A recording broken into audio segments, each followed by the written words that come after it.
Well, so my cameras are completely fucked. That's an interesting way to start the morning. Let's see if I can't toggle them on and off. Good morning. There we go. Welcome to the Nova Show. I'm your host, Chris Nova. Welcome to the show. Here at the Nova Show, we do what I want when I want because it's my fucking show. How's it going, everyone? We got some camera work to do. The stream might be fucked before we even get started.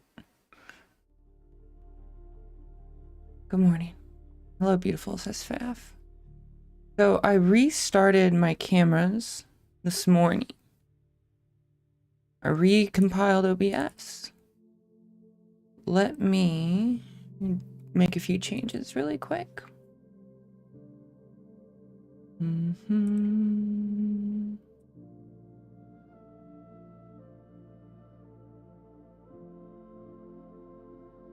Okay.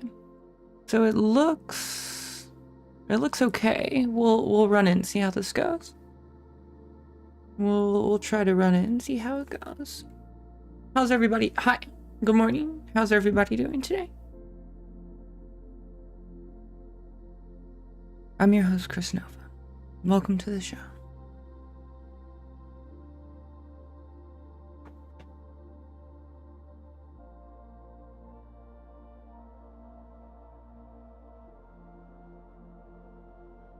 Oh, fuck. There they go. All right, hold on, folks. Let's see. Let's cut over to... No, they're both... Here, we'll do this. There we go. Oh, camera fucked.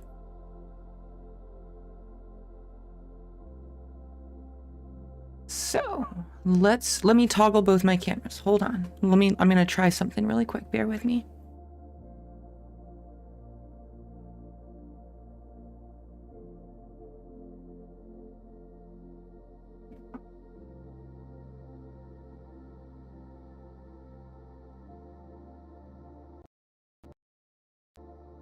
Awesome.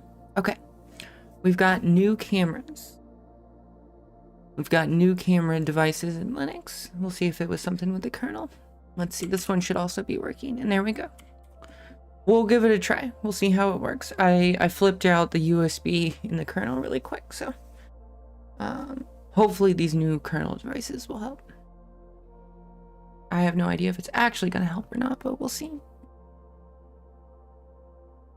So I will catch up on chat in just a second.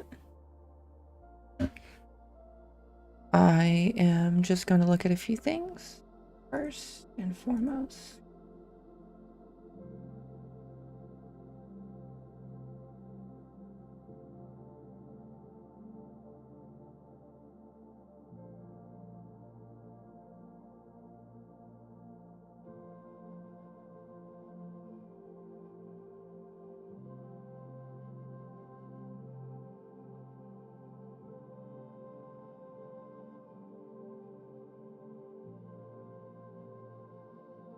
So I'm checking out my device drivers 1 second.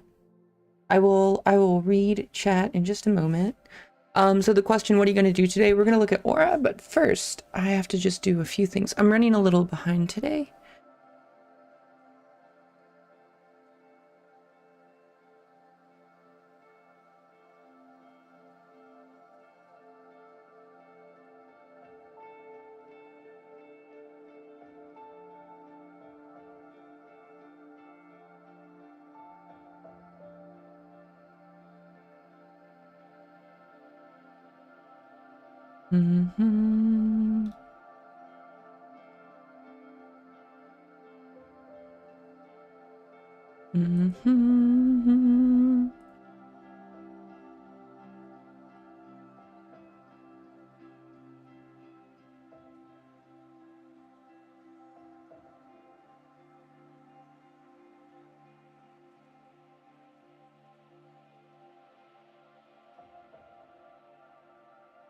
Cool. Okay, so that's done. So it looks like the camera is good to go. I'm gonna go ahead and say that fixed it. So let's back up. In fact, let me just do another intro. What do y'all think? We'll just start the show off right now that all my weird device stuff is taking over. What do y'all think? We'll just take two. We'll take them all again, and we'll restart everything over. I think that's the right move. I think that's the right move. Take two. Take two, everybody. Everybody have a seat. It's time for take two. Go ahead and sit yourself down now. We're gonna try this again from the top. Everybody calm down. Sit yourself down. Okay. Okie dokie. We're gonna try this again from the top.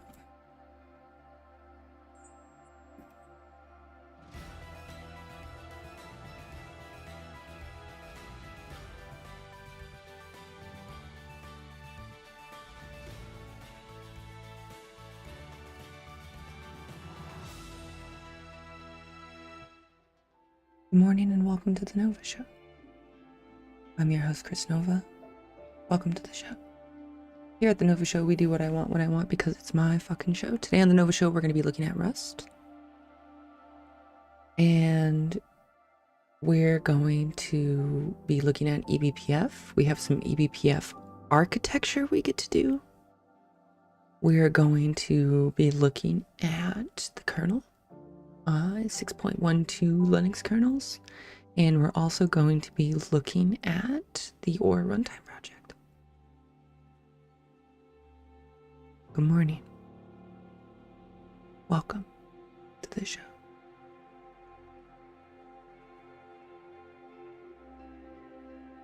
Let's see who we have on the show today.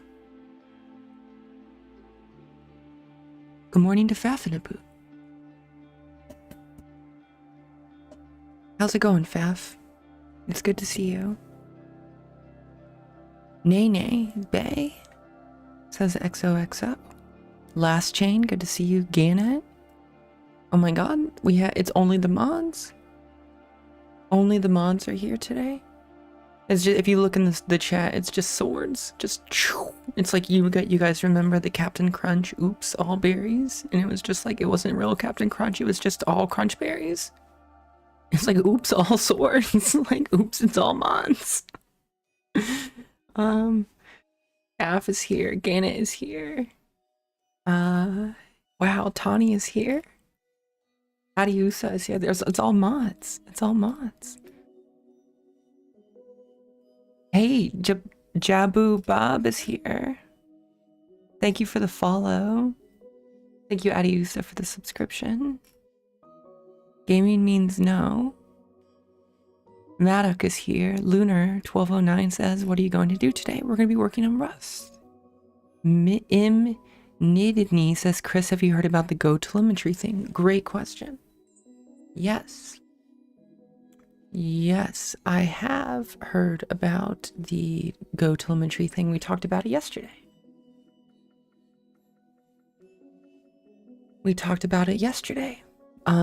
I'll share, we can look at it again today, but I did a pretty in-depth overview of it yesterday. Azillion is here. Doodle Stargazer says not a mod. Tawny is here. Jerome Setters is here. Hello everyone.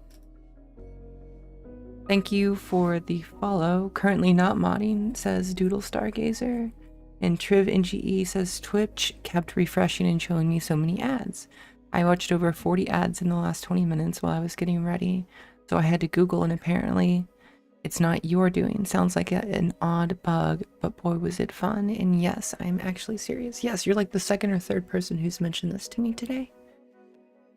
I think Twitch is having some ad problems. My god, do I hope you got some ad money for real? I probably did. I mean, we can go check and see. Of course, though, that, like, they will, you know, have a bug, and they will, like, piss the customers off, and they'll fuck with the Twitch streamers.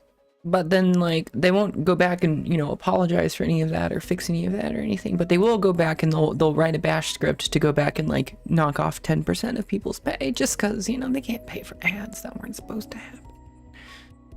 Capitalism.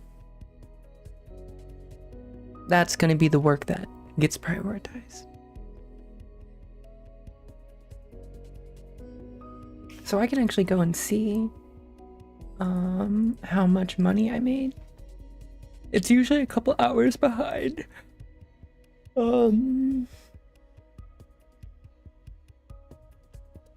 So far I've made like $4, which is great. On Pirate Software, there was a couple of people that had this problem too, but everyone ignored them. One got super angry about it too, and then it happened to me, and I'm like, okay, something is going on here. That's always the work that is prioritized. Never mind that vSphere is internet facing. Thank you, thank you, thank you. Harder to poke your eye out with swords means no. Coffin and Boot says, it's easier to queue too many ads for viewers than to track ad views for streamers, obviously. That's right. We'll figure it out. Also, if you follow me on Mastodon, you will see that I post every morning when I stream. If you're getting a lot of ads, that might be of interest to you. How's everybody doing? Triv NGE says, how's everyone this morning or evening? I have the same question. Enough about me. How are you?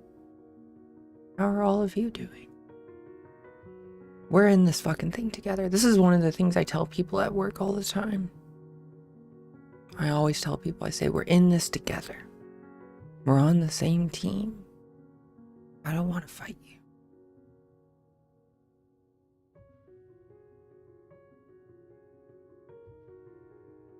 We're not in competition.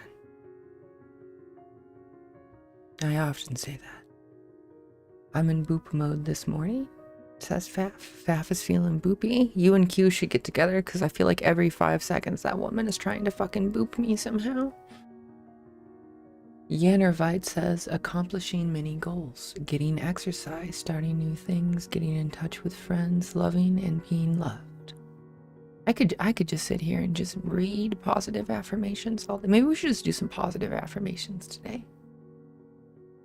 Cleaning the house and have the stream on as background noise, says Yaro. How was your interview, Yaro? Did you have a good interview? We are all on this boat, engulfed in flames together, says Ors. Good morning, Ors. Ors, you're in UK, right? You're on the island? Faf says, my poor old doggy is feeling better. She's very snuggly this morning and feels great to have her feeling better. That's wonderful. I'm very happy to hear that. I'm gonna get my Twitch logo here. And let me make it just a little more transparent. What do you think?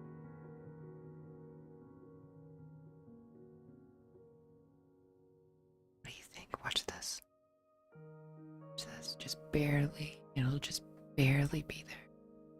Boom. You can barely even tell it's there. Look at that. When I put like my shoulder underneath of it, you can see it. That's probably too light. God damn it, Nova. You freaking idiot. This is the stuff that goes on in my brain. My brain is, I have a split brain. Part of my brain is, God damn it, Nova. The other half of it is, God damn, Nova.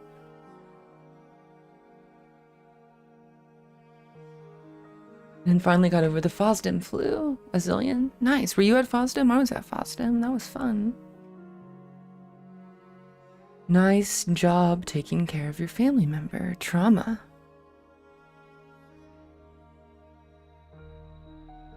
Exactly. Exactly. So we're going to be talking about a couple of things today. I think my top priority is going to be fixing the cache pull request. But we'll also, I suspect, talk about eBPF if Yarun has his way. What do y'all think? Shall we get into Rust? Do we just want to jump right into the pull request and start writing Rust? I can chat. We can do a small news peruse again. What do you think? Does anybody have any opinions? We can just get right into Rust. Boy, we can go right into it today if you want. We can go. So Yorun and I were talking in the Discord this morning. We could talk. You know what we could talk about? We could start today off with enriching kernel events with eBPF below the system call API in the Linux kernel. We could just go straight to the kernel. Just there's no ifs, ands, or buts. We could just jump straight in. Or we could do the cache pull request, which is somewhat related, honestly.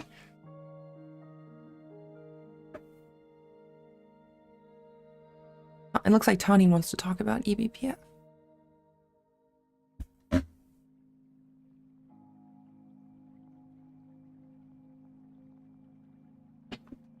Veronica says, eBPF.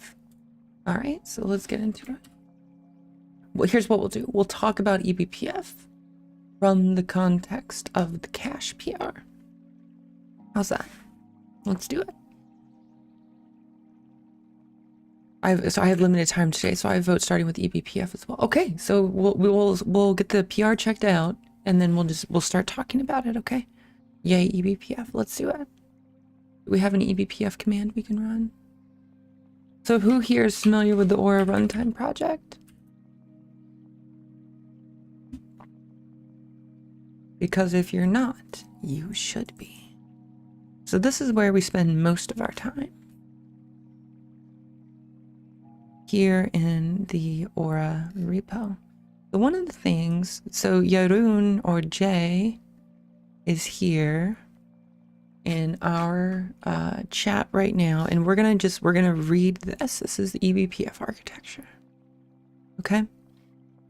And we're gonna read this. And so basically Jay calls out a problem and then gives us two proposals. That's what's going on here. There's like some architect and there's some trade-offs that we're about to talk through. Okay, so I'll just start reading this to you all. So, you know, get ready for your Linux kernel.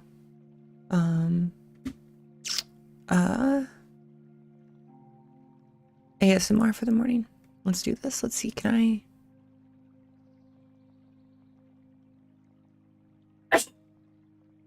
Okay. Can I zoom in? Let's see.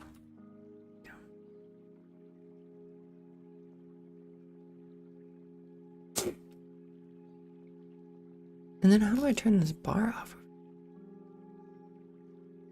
I don't know. We'll read it over here. That's fine. Okay. Background. In Aura, we leverage eBPF to service kernel level information. As of now, we expose POSIX signals for being generated from the kernel. But in the future, many more use cases will likely be built upon the eBPF subsystem. Think of syscall tracing the killer, etc. This right here is assumed, which is good because that's out of scope. That's why we're here, though. There is so much cool shit we can do with eBPF. eBPF is like a fucking bagel bite. We put pizza on a bagel. Like, what? I love pizza and I love bagels. And it's like, bitch, we put pizza on a bagel. eBPF is like that. It's like, I love getting things out of the kernel and I love writing Rust. It's like, bitch, we can get things out of the kernel with Rust. And it's like, I don't know. I think it's cool. I used to write eBPF with Go and I used to do it with C, and I am very happy. Very happy we're having the conversations we are with the minimal amount of work that we're doing. I am fucking stoked. I am jazzed. I am legit jazzed that we can have these conversations as quickly as we can. So here's the problem. The eBPF probe we now traces every process on the host. So who here has ever run a stack trace before? So like if we like strace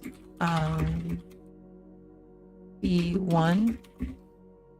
So this is PID1. It's not really doing anything right now, but if we like PS aux, let's get a good one. Let's get, here's PID1, it's the one we just did. Let's find a good one. We'll do PID2. How's that? I guess we can't. So here we'll do cinnamon desktop daemon. This is 1801. Okay. So what I want you to see right now is if we do this, why can I not trace a PID? Also, I've heard some people say it's following. I've heard some people say PID. We'll try this one, 1795. I've heard some people say, where's OBS? We'll just do OBS.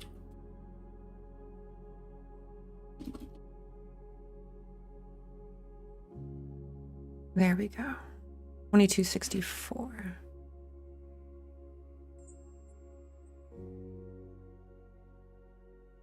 No, 2211. 2111. There we go. That's what I want to see. Okay. Cool. So I've seen. So we'll get that. I just want it in the buffer. Okay. So every time you do something on a computer, you execute these things called system calls, and there's like a set of them on top of every kernel. So everything you do in the world on a computer ultimately is just a system call. So every time you look at porn, every time you listen to music, every time you go on Facebook, every time you watch me on Twitch, everything you do is ultimately, well, like at the very lowest level, it's zeros and ones. But at the high, like, you know, a few layers above that, we have these things called system calls, which is how people like write software that you all learn about every day. So like if you've written Ruby or Python or JavaScript or Go or Rust or, you know, pick a language, right? Most of those, not all of them, but most of them will ultimately just be wrappers around this stuff. So this is kind of like the true core of a system.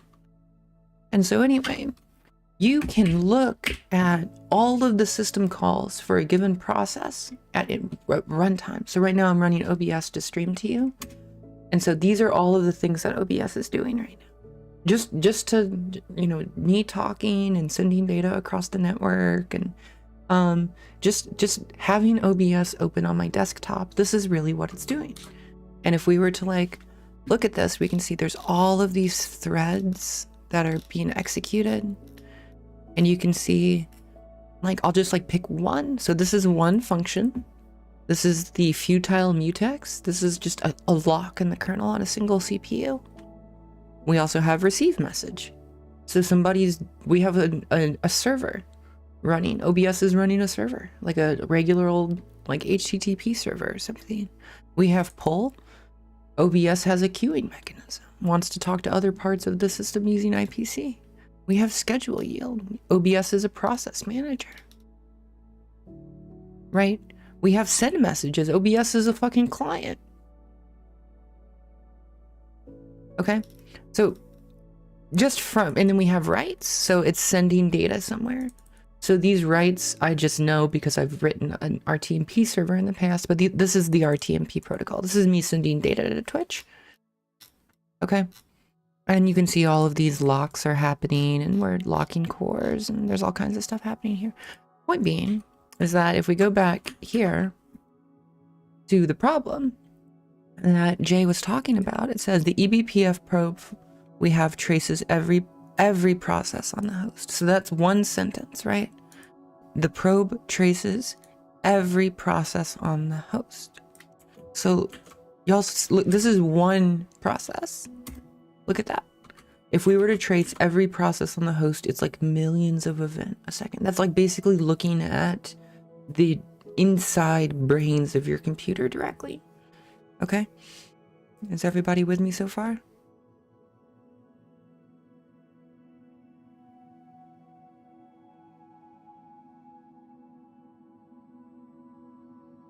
Okay. So the different workload types. Sorry, let me back up. We want to be able to narrow the scope of eBPF instrumentation to one or more user-specified Aura workloads. This is key. The different workloads type Aura is planning to support our executable cells, pods, and VMs, and spawned Aura instances. We also have to consider that users could spawn or fork other processes from executables that they have scheduled via the Aura API. The Aura daemon, as it stands now, doesn't have knowledge of these processes.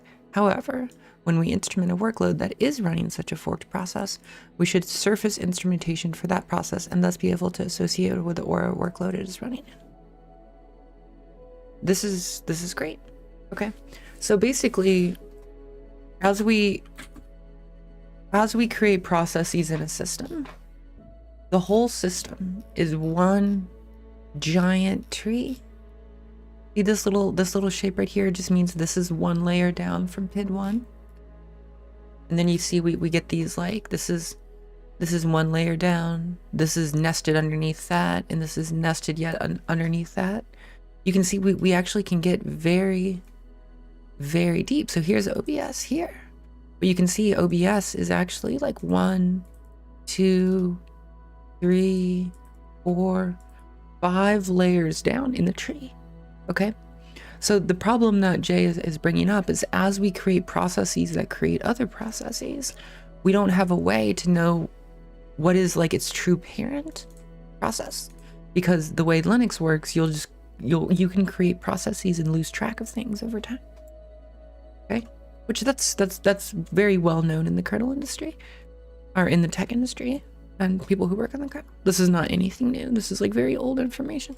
Okay, so there are two main problems. One, we need a way to associate the instrumentation with an Aura workload. This is huge.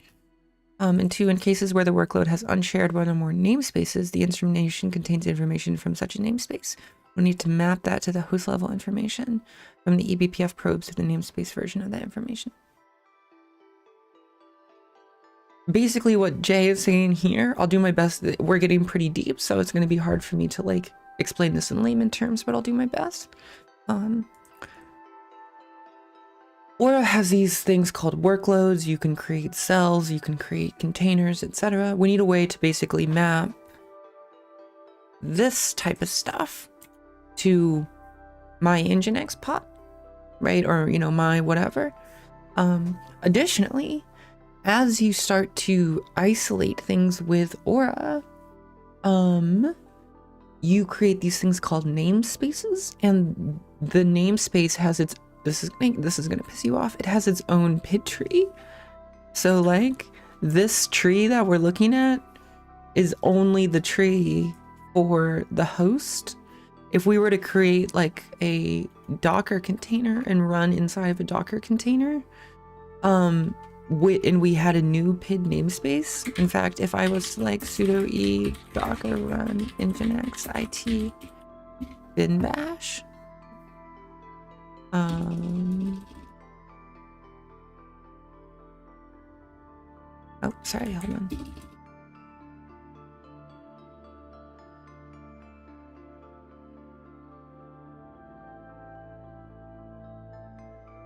There, if I was to run this, well, god dang it. Let's do BusyBox, shall we? Let's try BusyBox. There we go. There's only 2 PIDs in here. Okay, so now here's what's fascinating. If we ps-aux grep BusyBox on the host, we can see, and actually, we're looking for this shell running in. Actually, let me try this. Can I run bash? No, it's running the shell. Oh, it's gonna be so hard to find that.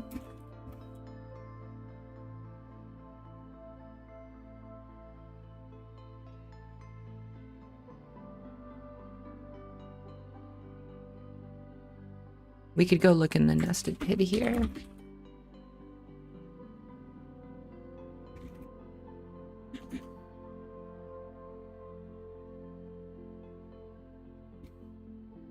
So let's cat star.com. One of these are all Docker. God damn it. Command line. There we go. Docker run BusyBox. So basically, thought I was gonna try to find the shell command, but I couldn't find it. It's the ash shell. Oh, is it the ash shell? Is that why I can't find it?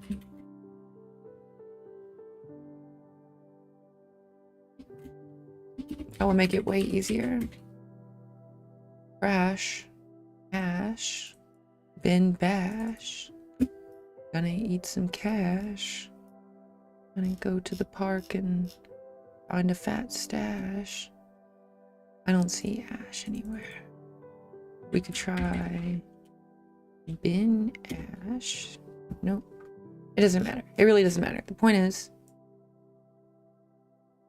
I think I have some examples if you want. Yeah, not finding the shell seems like a good example of the problem it raises. Yeah. So basically, I'm gonna follow up on that to expand on that. This is the problem we're trying to fix. Okay. So like it's bin shell. Might be bin shell.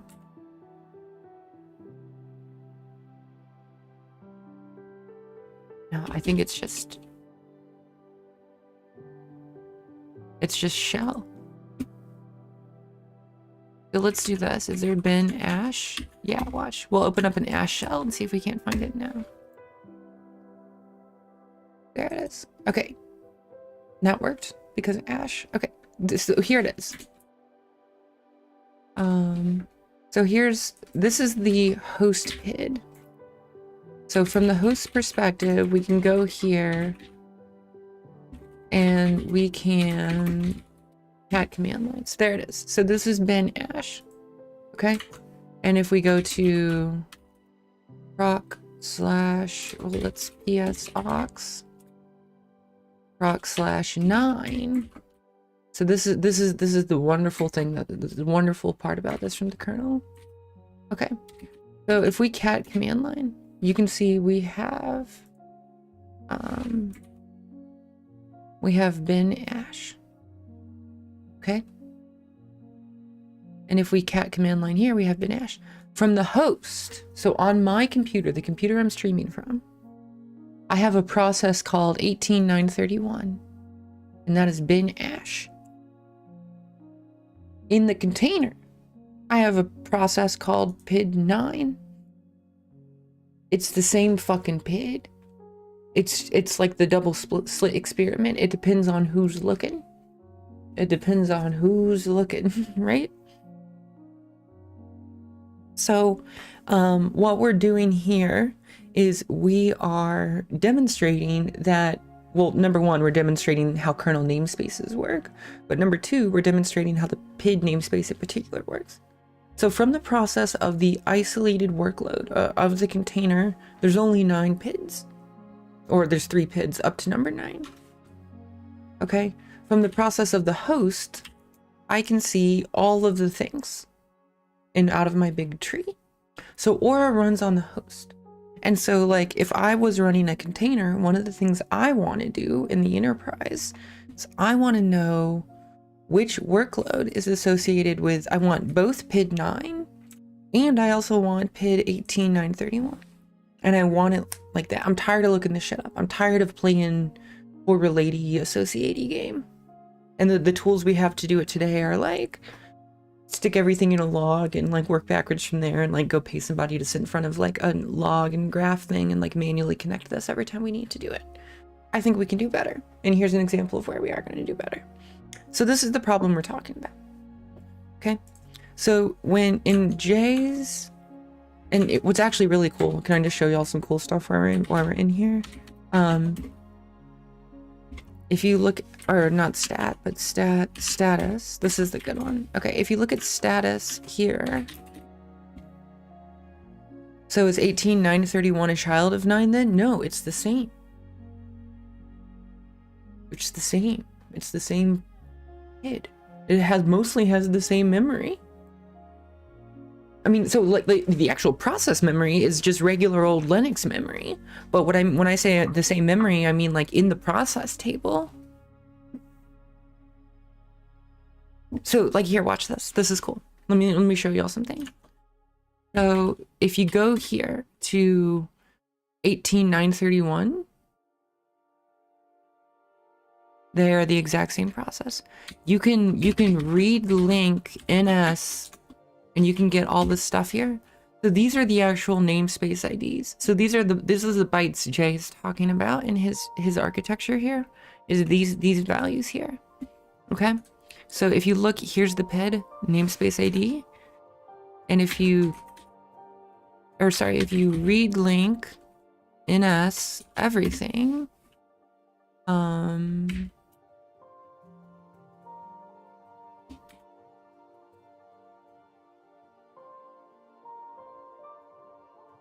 oh, this is a multi-call binary. Read link, I think we just have to do one. There it is. Okay. So here, you can see here it's 2959. And here you can see it's 2959. And if you go to status, this is great. This is my favorite fucking thing to do in the world. This is why I catted out status earlier. This is all gonna come together. So if you look at status, UMask is 022, it's sleeping. So target group ID is 9. The namespace group ID is 0. The process ID is 9, and the parent process ID is 1. This is how these are the values of how we build a tree. So yesterday we were talking about computer science and graphing algorithms and trees and how to manage everything. This is why you need to know this shit if you ever work in the area I'm working in right now.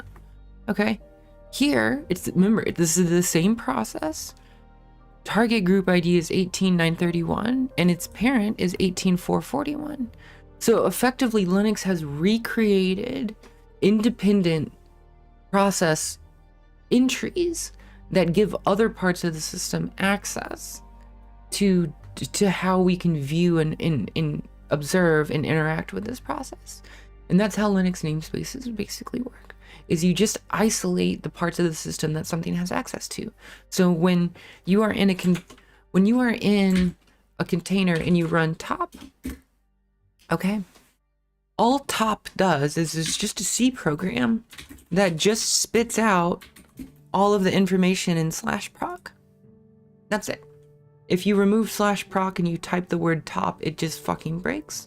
And if you follow any of my kernel hacking work, you'll know that I'll often write rootkits that will go embed themselves in systems that you can't even see them, because I just obfuscate all of this all together anyway. Okay, so if you run top here, it does the exact same thing, but because the set of data is different, top looks different. And that's it. That's all it is. It's just changing the data source, right? So all Linux namespaces do is basically just give you a different set of data for your tools to run with. And then if you go low enough and you synthesize enough fake data, your whole computer just thinks everything's fake. And that's a container. That's all it is. And so as we go into eBPF, we're going to have to we're managing these things now, right? And so we now have the responsibility of making sure that we don't leak some information or, break out of a system or something, right? And so anyway, what Jay is talking about here is we really need a way to associate the instrumentation with an Aura workload. Okay, so when we run an Aura workload, which I can just run one really quick for you. So the Aura daemon is running. And let's go to Aura, and let's go to, what is it, AER, cell, allocate, we'll say cell, CPU weight 20, and we'll name is beeps. Okay. So we just created a new cell called beeps. Okay. So if I go to sysfs C group, you can see we now have a C group called beeps, right? And then I can put processes in that control group if I want to. And that's what Aura does, is it just instead of doing this to manage our file system, we now have this. We now have a set of tools to do it instead of catting files and blah, blah, blah. And we can wire these tools up to other things in the industry as well. This is why we're here. Okay. So anyway, what Jay is basically saying is I created a workload called beeps, right? A workload can be anything I want it to be. It can be my Mastodon server, my email server, whatever. Okay. We need a way to associate the instrumentation with a workload. As we instrument the kernel, we're going to need to basically be able to say, I want to only instrument the things for beeps. Don't go, remember earlier when I did that big stack trace and everything came flying out the screen at you? If we were to instrument everything, it would be way too much fucking data. We would slow down our system. So we can't do that. So what we have to do is we have to only instrument the very specific workload that we're trying to run. Okay? And so as we create workloads in beeps, we want to basically be able to tell Aura, instrument beeps and everything underneath of it. And now think about if we started to run containers underneath beeps and we were trying to match everything on the PID. Remember how we just got done showing you that PIDs are completely fucking imaginary? It's all funny money. It doesn't matter. It's all just like whatever. It's just make-believe. As you look at beeps, what you can do is you can start to track the host PID, which remember our host PID was like 18,931, or you can track the namespace PID, which was like 9. Well, as it turns out, we need both. We need both. So that's what Jay is talking about here. In cases where the workload has unshared one or more namespaces and the instrumentation contains information from such a namespace, we need to map the host level information. So this would be like 18,931 from the eBPF probes to the namespace version of that information, 9. The additional complexity with 1 is there might be no meaningful way to create the association from the kernel facilities. I'm going to put a pin in that. I'm going to gloss over that for right now. Typically, we should be able to associate the instrumentation workload via the C group. The instrumentation will be associated with the process, and we could look at the C group of that process in procfs. I think we shouldn't look in procfs, although we certainly can. I think we should look in the sysfs, but that's just because I'm a free BSD nerd. Anyway, I'm like, my next tattoo is just going to be like, procfs, right? Like, it's just like, I just want to be like super hard about my opinions on procfs, but either way, it doesn't matter. I'm actually looking into sysfs in the PR. See, there you go, Jay. Jay knows what's up. Jay's our homie. We love Jay. But I am gonna, I seriously am just, what do y'all think? Just like, fuck procfs right here. Maybe just like right here on the Nux. Yo chat, yo Nova, hey Glam, how's it going? So anyway, so then Jay says, however, we can receive an event pertaining the exiting of a process. So to further complicate things, we have to collect events when shit exits. To give you an example, do you remember earlier I had changed directory to /proc? I had gone to this directory here, this proc 18931. Okay, I exited the container. Remember that? Okay, I exited the container. So once I exited the container, the process terminates. And when the process terminates, the file goes away. So what Jay is saying is now, if it wasn't for me having saved the PID in my bash history, we would actually have lost all references of our PID.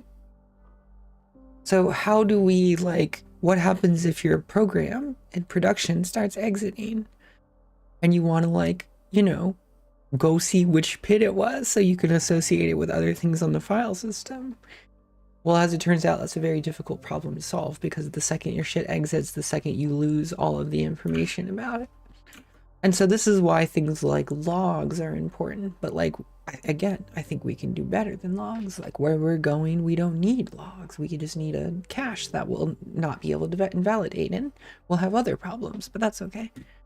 So anyway, rip PID, says Glam. Rock tattoo for life. Yeah. So anyway, so however, we can receive an event pertaining to the exit of a process. So when a process is terminated, whether it's out of memory, or we overused cores, or the kernel killed it because it exceeded C group, or there was a prioritization concern, or the program crashed, or, you know, any of the million reasons why a process might terminate, we can get an event, and we'll need to then do further introspection. So how do we associate that with the PID? Okay, so Jay called this problem to our attention and put together 2 proposals for us. Number 1, we enrich every instrumentation with C group and NS PID information. That's my vote. But we'll keep explaining. Actually, I want both. We're gonna start with this one. The next one says we could augment every kernel level event with C group information. There's a BPF helper and U64 BPF get current C group ID void, and then he gave a reference here that returns the C group ID. So let me show you what a C group ID is. So we can go into the sys file system. Okay, and remember beeps? We go here into beeps. It's in here somewhere. C group stat. Where is the C group ID? It's not in proc. Memory IO.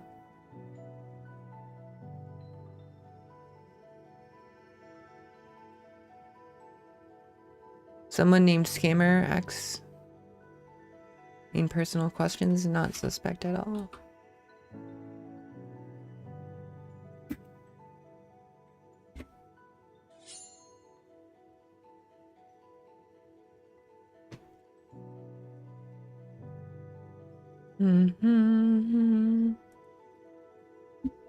Okay, cool. So anyway, I want to figure out where to get the C group ID. So what I know we can get it in proc. So if we go to proc 1, sorry, proc 1. So we can actually get it here. So if we cat C group, this is how we actually reference this file in other parts of Aura. Basically just to determine if we're running in a container or not. And there's this little magical string here actually says a lot about the C group. Hopefully that makes sense.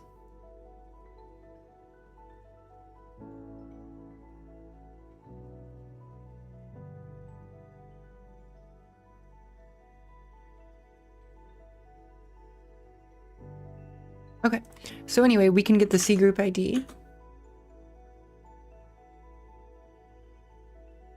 And we should be able to map this to a C group path and thus associate it with a workload. So I think what Jay is saying is if we get this init scope path here, we can go to sysfs C group, we'll see init scope, right? And then once we have that, we can see C group .pid procs, and then there you go. And you can see all the processes that are running in the C group if they're still alive. Remember, if they're terminated, we're fucked. Right? There are similar helper for getting the NS PID from the kernel. And so we can get the namespace PID from the kernel as well. Drawbacks, constraints for proposal 1. I'm not entirely sure this works with C groups V1, as the C group ID could theoretically map to multiple C groups in the V1 hierarchy. We hate C groups V1. Just want to throw that out there. We're very mad about C groups V1. Okay, so C groups V1 are fine. We don't have anything bad to say about them. And also we need a 5.7 kernel for those BPF helpers. I'm cool with this. I'm actually cool with 5.14 or higher. Proposal 2. Or, I mean, 5.4 really would be fine, but whatever. It doesn't matter. Okay, so leverage our cache and use eBPF to keep the cache up to date. This sounds promiscuous as shit. Keeping the cache up to date? Famous last words. Like, hey guys, hold my beer. I'm just gonna keep my cache up to date. Although it's not impossible. And to be honest, I bet we end up doing this anyway. That's my vote. Okay, guys, hold my beer. I'm gonna go keep my cache updated. We could start registering executables in a cache in the daemon. We could then leverage eBPF and attach a kprobe to syscall execve to reverse engineer processes that Aura scheduled executables.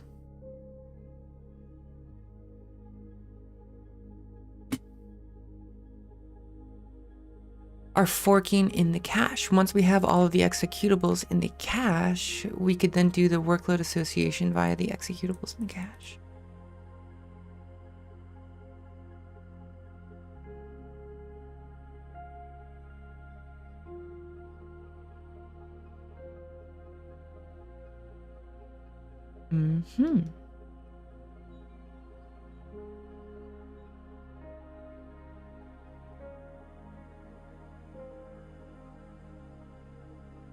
Interesting. So drawback constraints for proposal 2.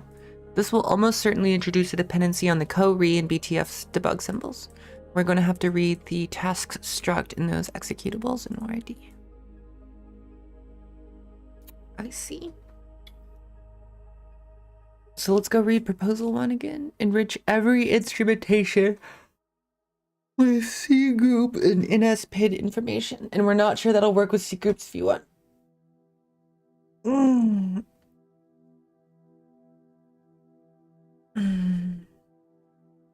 Reverse register the issues that we can explicitly store PID and SPID mapping for executable scheduled in ORD in the cache once we spawn them.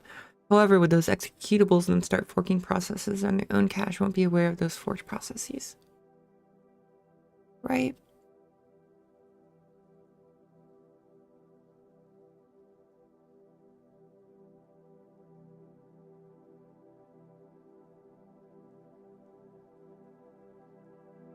Is this solving an operating system issue? Yeah. Yeah, it is. Solving the operating system issue, in my opinion. But that's just me. And I'm just a little old tranny from fucking California. I don't... Sorry. I don't know nothing. So don't listen to me. I don't know anything. But anyway, in my opinion, this is solving the operating system problem in the industry at large. The problem. The one problem that seems to keep coming back in everything I do. This project, and specifically this, what we're talking about right now. 07 says Hayden Dev. Yeah. So anyway, we could augment every kernel level event with C group information. So here's my problem. I just saw, and they're working on a book. Oh, interesting. Just a small town girl living in an open source world, writing some code that could go anywhere. Yeah. Could you give an ELI 5 about the problem? I mean, yeah, that's been the past hour of my Twitch stream. But anyway, it's right here if you want to read it. But basically, like, there's some complexity with how we isolate processes, and like, depending on which isolation zone you're in will change the process information you're running, and we need to like manage that and also like keep track of it after a process exits. Just joined he, so hopefully that helps. That's about as deep as I'll go for right now. Hopefully that helps. Okay, so proposal 1. Enrich every instrumentation with C group and NSPID information. Okay.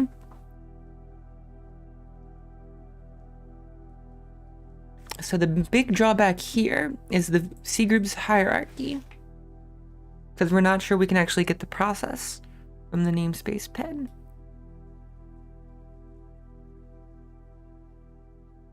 With C group information.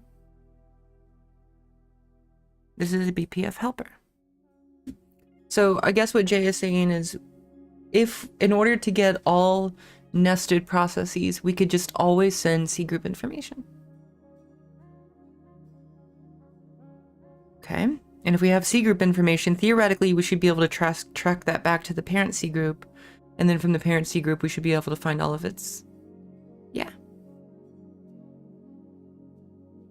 Proposal 2.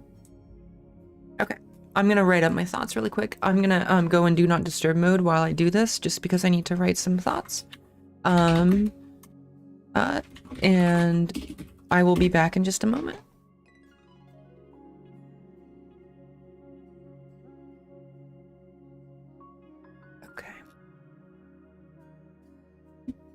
Okay, so it's thoughts writing time, Nova Pants. Okay, so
syscall exagfee. That's the name of the system call, am I right?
As we manage executables, cells, pods, VMs, etc., should always have a C group associated with the workload, even if just to manage an empty or a D with meta information and a socket.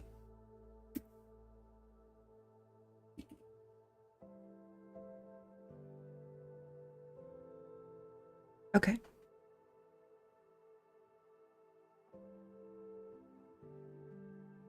Okay. As we manage executable cells, pods, VMs, etc., we should always have a C group associated with the workload, even if just to manage an empty ORD with meta information and a socket connection.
The safest way to manage a host is to surface the C group information and in PID detail with every instrumentation.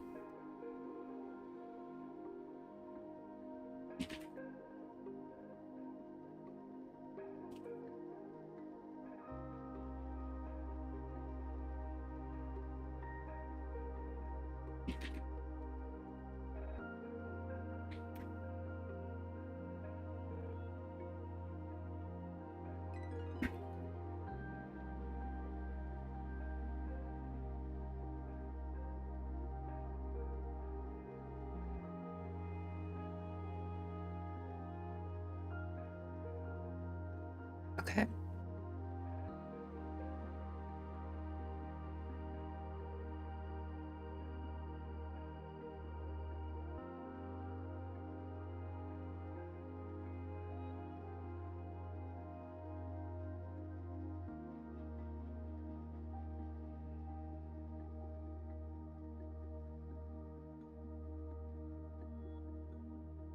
Go with proposal 1, and let's start building out our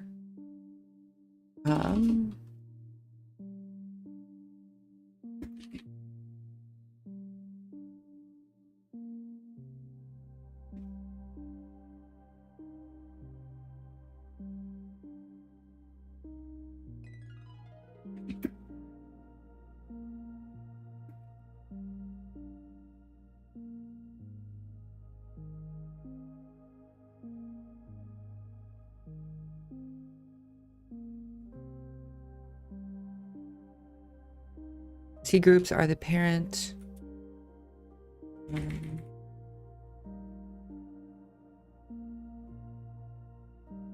Attribute, feature.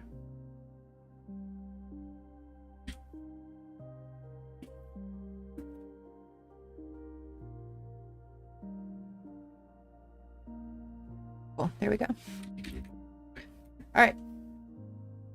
Sorry, when I have to think, I just think better in the terminal. Okay. Let's see how I did. That looks like a very thoughtful GitHub response. In my opinion, we should begin with proposal 1 and enrich every instrumentation with C group information.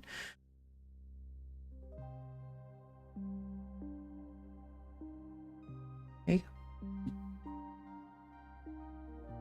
go. Okay, break time. Sorry about that. I have to turn the internet off while I focus for just a moment.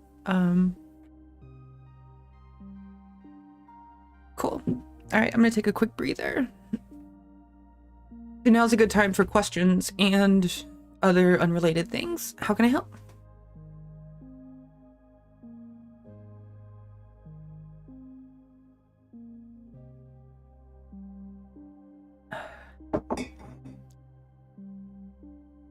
Do I need to clarify the problem again?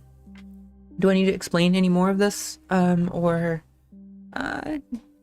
how are folks doing out there? I know there's a lot of you watching. I want to make sure that we cover things. It's not that I don't want to share, it's just I just have to compartmentalize when I do what because of my stupid fucking brain.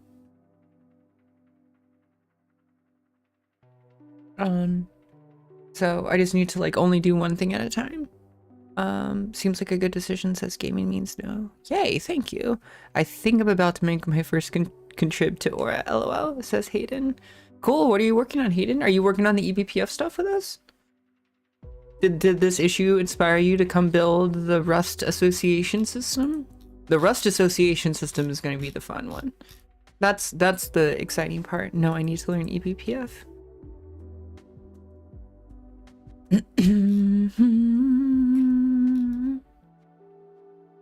I'm including Fedora specific build steps in the doc. I'm gonna post this while we're here.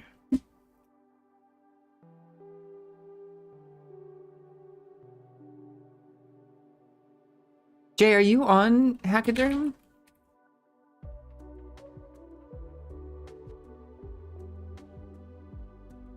TMA says one of us. Can you explain eBPF a little bit? I know it's a little. Yeah. We can. I'll show you some stuff here in a second. Okay.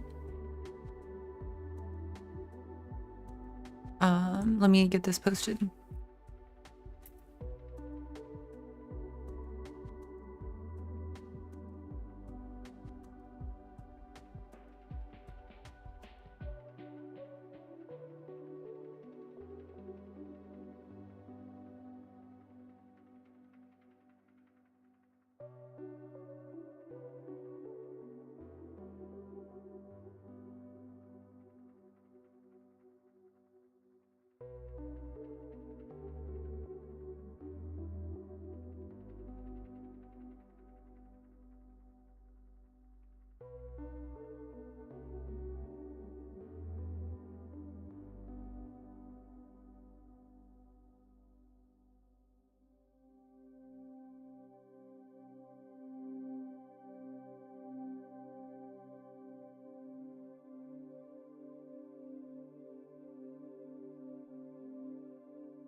Oh, I feel like I need more hashtags in here.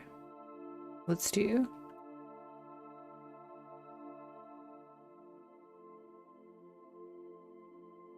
There you go. We have all of the things now. Save changes. Okay. So let's see. The question is, if I recall correctly, eBPF is like dynamic kernel modules to stupidly dumb it down. Kind of. I can show you some of the eBPF stuff. We actually have a probe in Aura we can look at. I just worked on it the other day. And so Hayden Dev says might be entirely wrong, but that's what I think they are. And Wiretastic says eBPF means Liz Rice, and she's one of the best speakers in the CNCF landscape. If anyone is new to eBPF, I strongly suggest out her posts and talks. So yeah, so the way I would describe it is well, I don't want to be like, how can I put this? Let me answer the question. Is eBPF like dynamic kernel modules? Yes and no. So like, for the most part, it solves the same problem as a kernel module. Okay, so like, it's designed to be a way for engineers like me and you to be able to like do things with kernel information that we couldn't do otherwise. And I think one, like, you know, if you remind yourself of how we came to this conversation, like it started off with people building their own kernels. And then it started off with people making changes to their own kernels for their stupid shit that they were doing. And then it started off as we should standardize these things called kernel modules, which provide a safer way for people to interface with the kernel. And then that turned into, well, kernel modules can break your shit. And it's like, yes, we know. That's the point. You're fucking with the kernel. You broke your guarantee. You basically made aftermarket changes. And then we said, well, there's got to be a better way. Because I don't want to break my kernel, I just want to get information out of it, and I want to do that in a safe way. Thus eBPF, well, thus BPF, or let me back up. Thus the eBPF subsystem was refreshed on top of the BPF subsystem to solve this problem. And so, like, a lot of people out there talk about eBPF as like the JavaScript of the kernel. It basically gives you a way to like execute things in the kernel that you wouldn't be able to do otherwise in a safer way. So one of the things Tawny said earlier was that eBPF basically runs as a virtual machine, and that's very true. User code running in kernel space, I think that's the shortest version. I think that's a good starting point. I agree, DMA.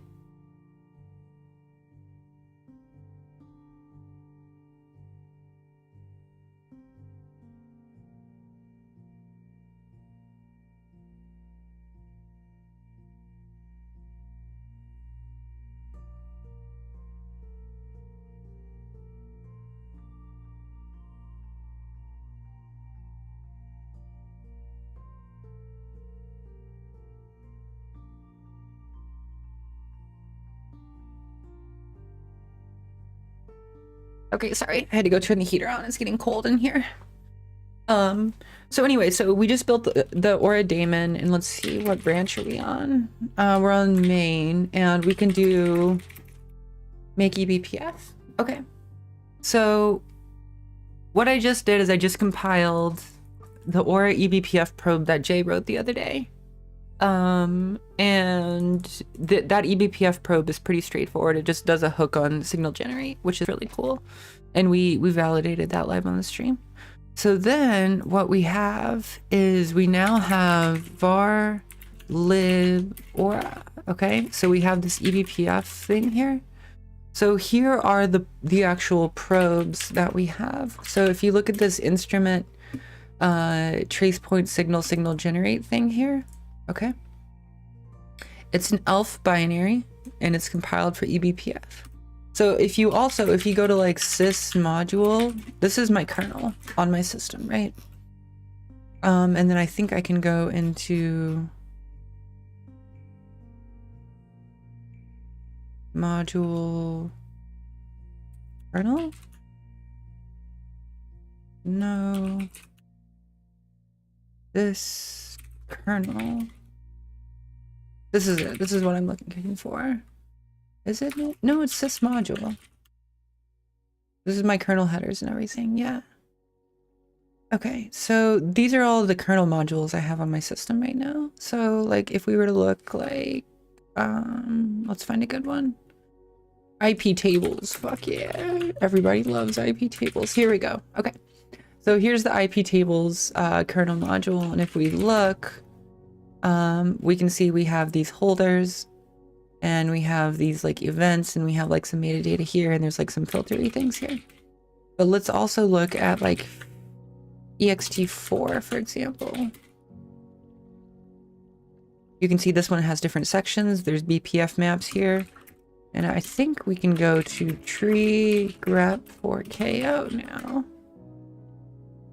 Where are the kernel modules? Let's mod. Now I haven't looked at kernel modules in so long. So contract is a good one. I know that's a good one. There's watchdog.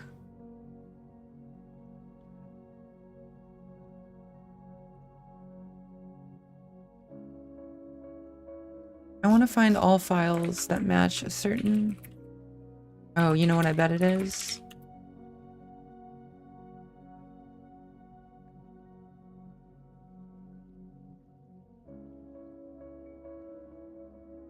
DKMS status. Varlib DKMS, but I don't think they're in the DKMS though.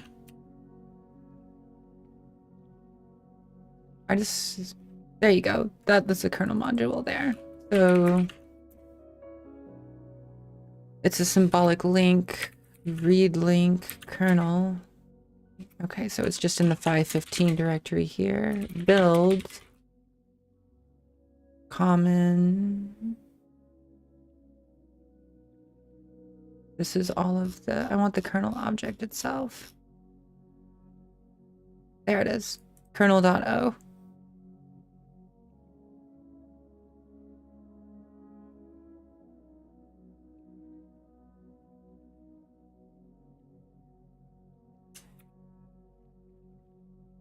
There it is, okay. So here's one of the kernel modules I have on my system. This is for my video drivers. Okay. Oh.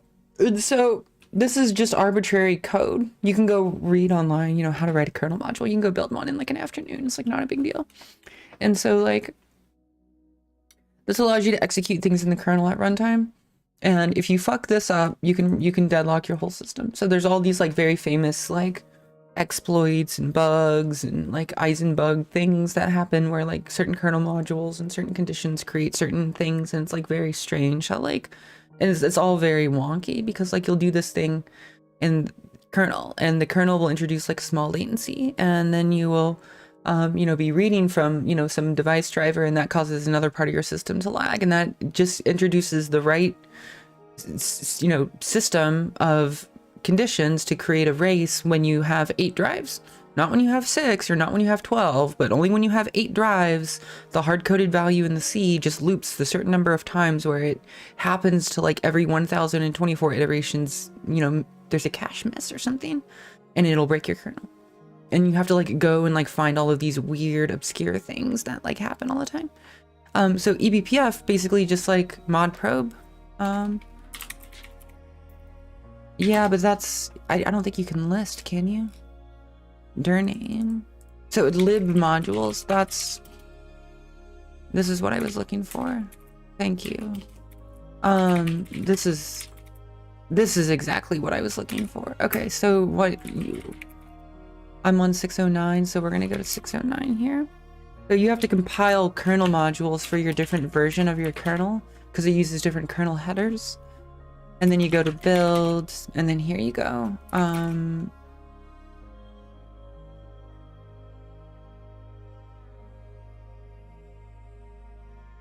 There they are. Here's all of them. And these are all, of course, Z encrypted. But these are all of my kernel modules on my system right now, and lib modules. Okay. So if I wanted to, I could go to, I think, kernel? I think these are my kernel headers. No, these are not my kernel. These are the parts of the kernel that loads kernel modules. I see. So I think we go.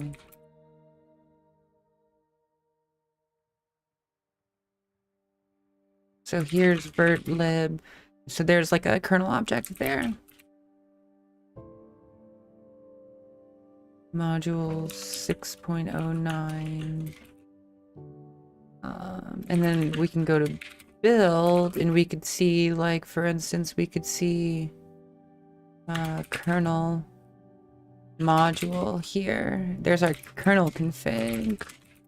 And then we could go to like a power. There's our kernel config.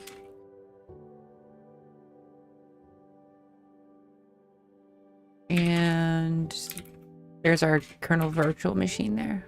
Kernel config.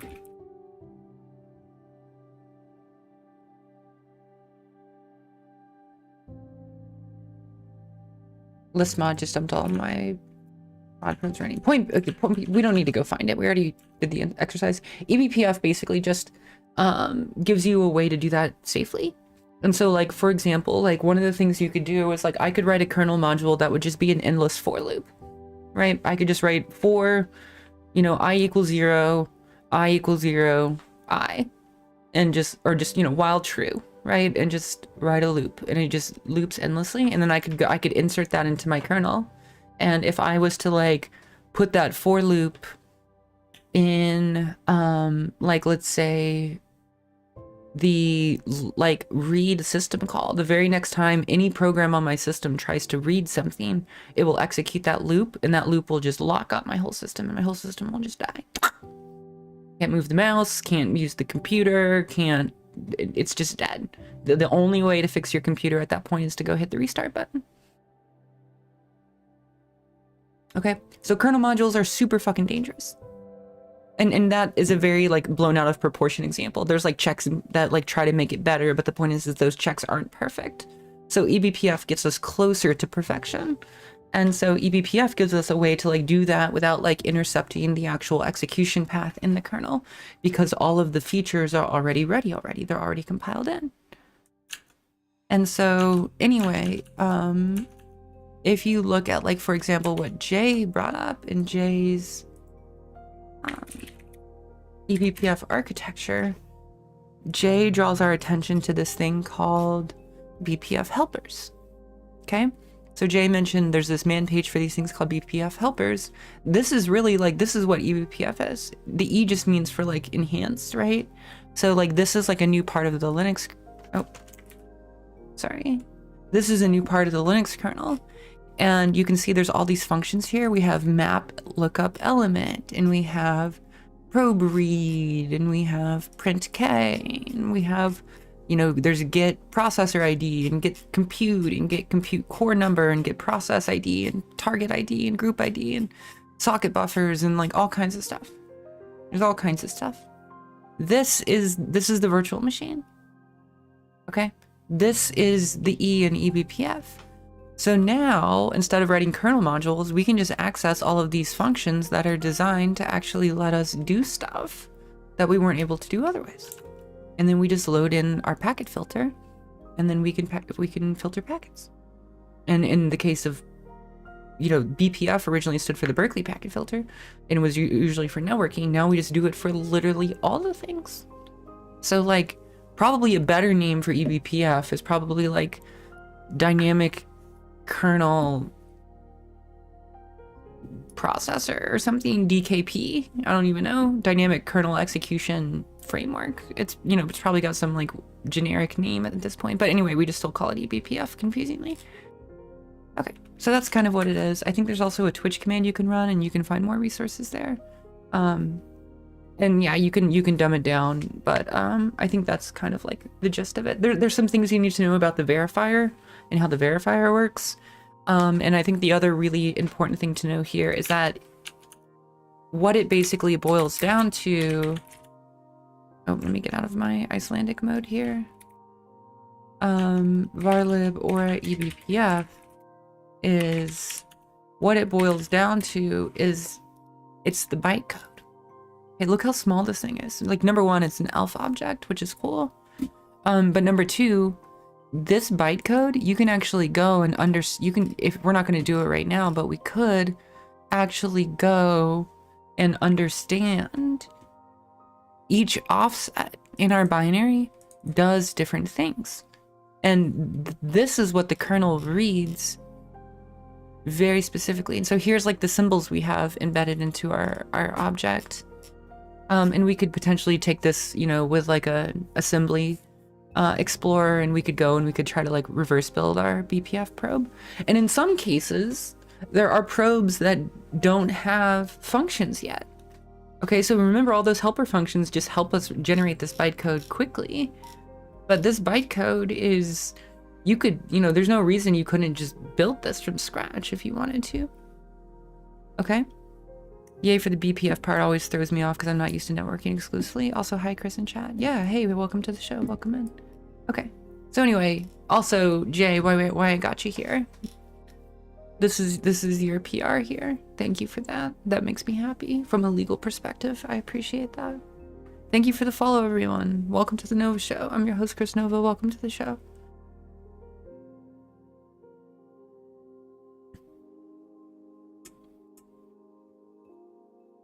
I hope you all are having a good time. I hope you're all having a good day.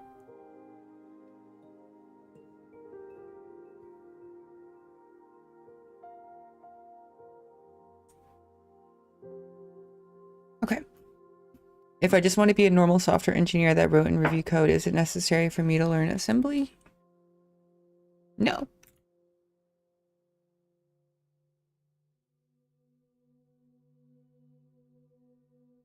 Cool. So anyway, that's Aura.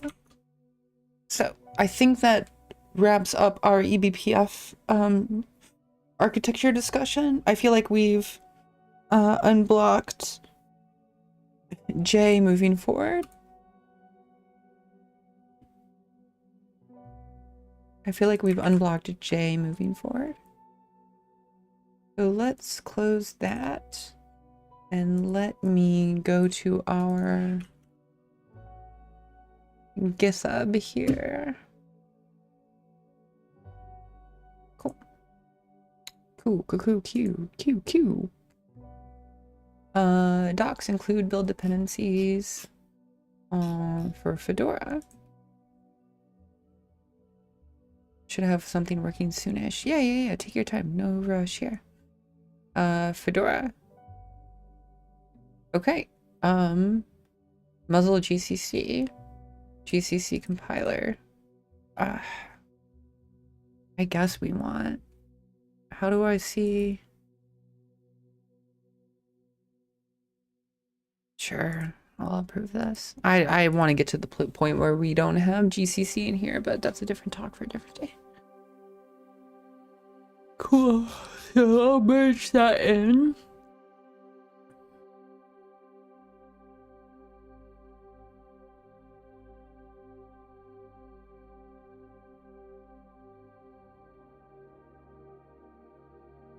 What would be needed to remove GCC? I mean, we're already there. We're already compiling with Muzzle. I think, we would just need to remove it from our system and install Clang and just try to get everything compiling and work backwards. That's usually, if y'all can't tell, that's usually the way I do things. Oh, you want to remove it from the docs? Yes. I want Aura to live in a world where GPL doesn't even matter. Other than, I guess, our fucking eBPF probe, because, like, it's fucking malware. But anyway, I digress.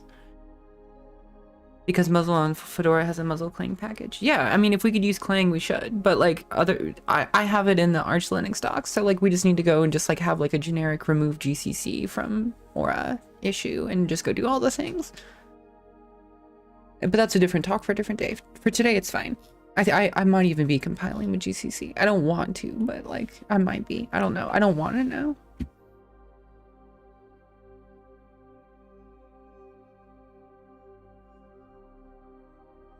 Hope this helps.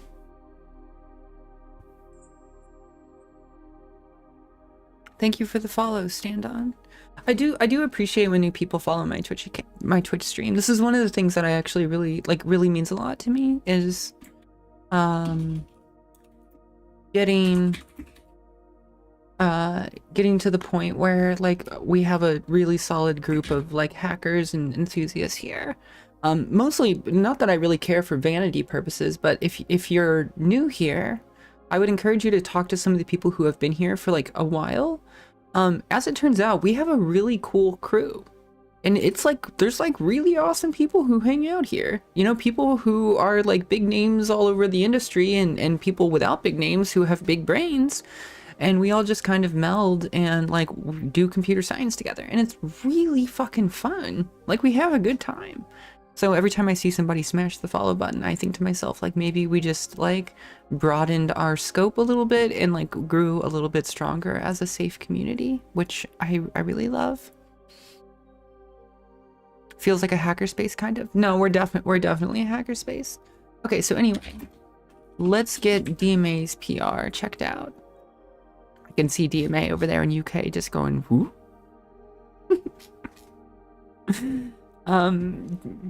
New Stab says absolutely horrible. It made non-modular to prevent reuse because they were afraid of parts of it being used in proprietary code. Not making it modular is utterly insane. I'm new though, so looking forward to learning and doing more at GCC. Yeah, GCC is fascinating. Okay, so let's find DMA's PR. Introduce cache for pod sandbox. So this is related to the eBPF stuff because, well, it's all related because it's all Aura, but we're gonna get pod cache checked out. Git checkout B pod cache. Git pull. Oh my god. Origin pod cache. How is Nix used in Aura? And we'll say git reset hard origin pod cache. I see make up a lot of files detected in GitHub. This is why I removed the Nix stuff the other day. I'm not really sure how the whole Nix thing works, but anyway, it's there. GCC, and I removed it because it was like, it looks like the project is no longer a fucking Rust project because of this Nix config, and I'm just like, I don't fucking get it. I guess this is a problem for me at GitHub to go fix. It's just a distro. No, I know what Nix is, Tani. I guess what I'm trying to say is I don't know why we need a distro-specific fucking config file that's 5,000 lines long in our Aura repo that feels like it has nothing to do with the project, in my opinion. And like here, let me illustrate the problem here. So if you go to Aura, and like granted, like I'm the one who merged this thing back in, so it's not like somebody keeps merging, like I'm the one who merged this back in because I don't really understand why we need it, but there's this cargo.nix file here. Okay, and this thing is like just fucking ridiculous, right? It's 4,556 lines long, and it's all of the cargo everything for the project, right? But if you look over here in languages now, we have 30% of our project is written in Nix.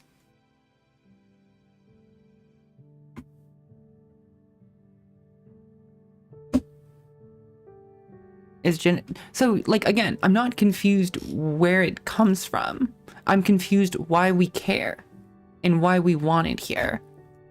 And I guess more importantly, like I understand what it is. There's no confusion of like what the contents of the file is used for. I guess my point is like, why the fuck is it here? Why do we want it here? Who's using it? What breaks if it goes away? Why do people keep adding it back?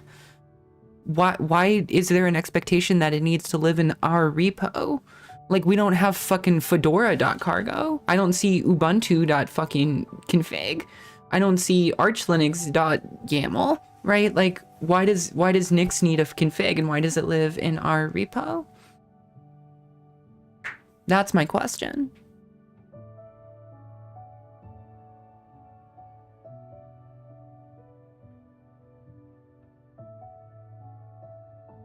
I prefer just cargo. Yeah. So anyway, like, I thank you all for your opinions. None of this really answers my question. I don't really care if the file is here or not. I want to understand why it's here. So it's just a giant Nix specific logs file, looks like. Yeah. Okay. I'm done with this conversation. You guys can go speculate about the file. There you go. Have fun. I'm gonna go work on my PR now. All right. So anyway, so we pulled DMA's changes, and if we make Aura D, let's see what it says. Okay, good. So let's go see what DMA. Let's go see what he did.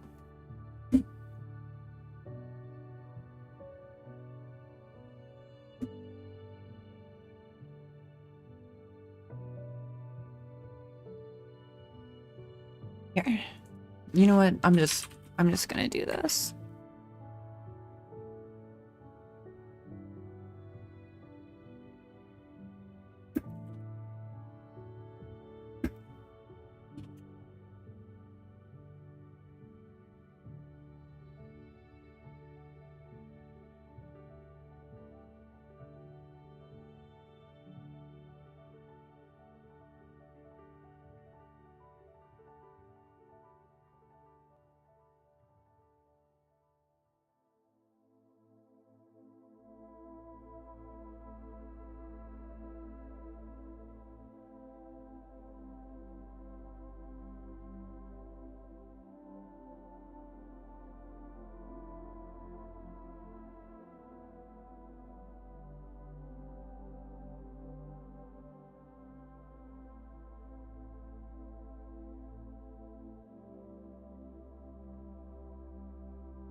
Do we intend on supporting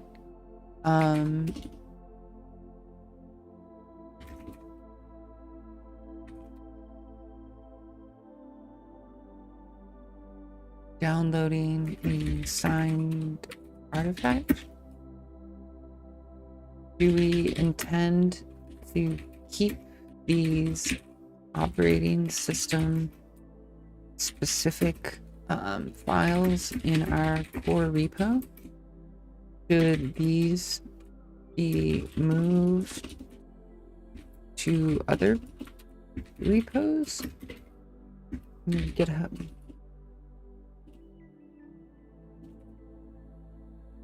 Actually, let me just do this. We'll say a few questions.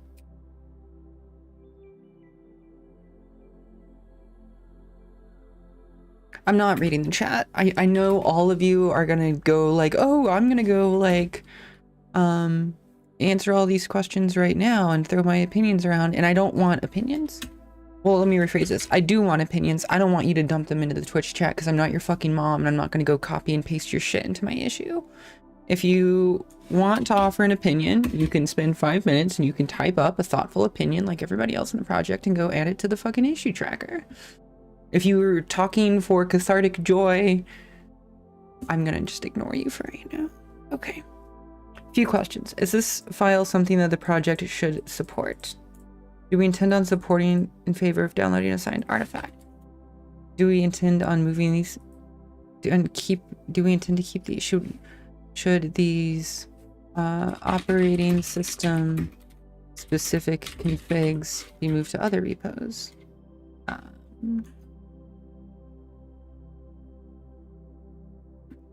Say, for example,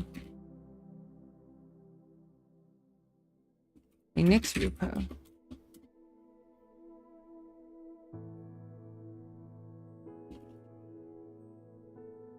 Cool, and so let's do GitHub Aura, and let me grab a screenshot.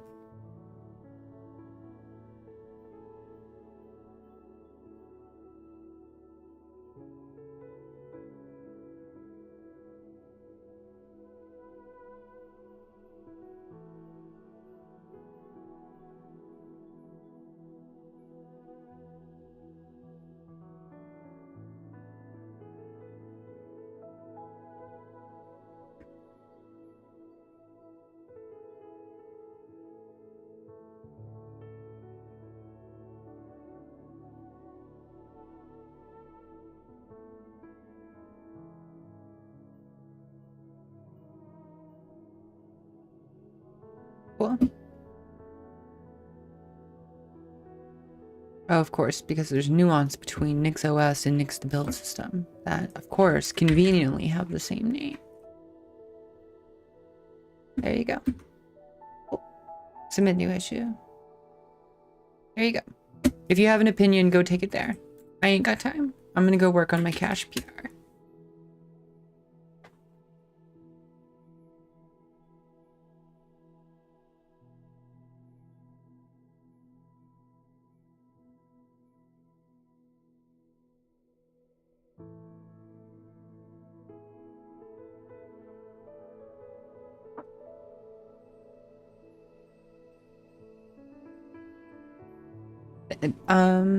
Jay says, all right, folks, I have to drop. Thanks for a fruitful eBPF discussion. No worries. Sorry again for derailing. No, you're fine. I don't mind the distractions. If I had my fuck off, no distraction mode sign on, it'd be a different story.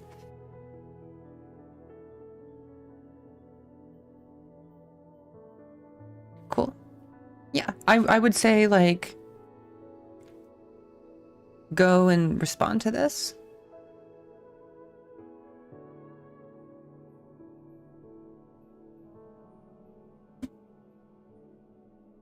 Okay. If y'all are interested in sharing your opinions on Nix, which apparently all of you happen to have. Okay, so let's see. So here's DMA's PR.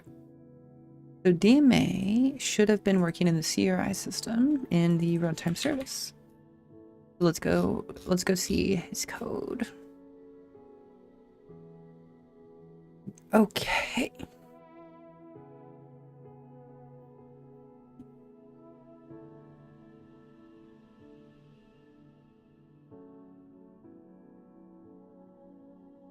Self sandboxes lock. Sandbox cache. Here we go. Cache. So where's sandbox cache?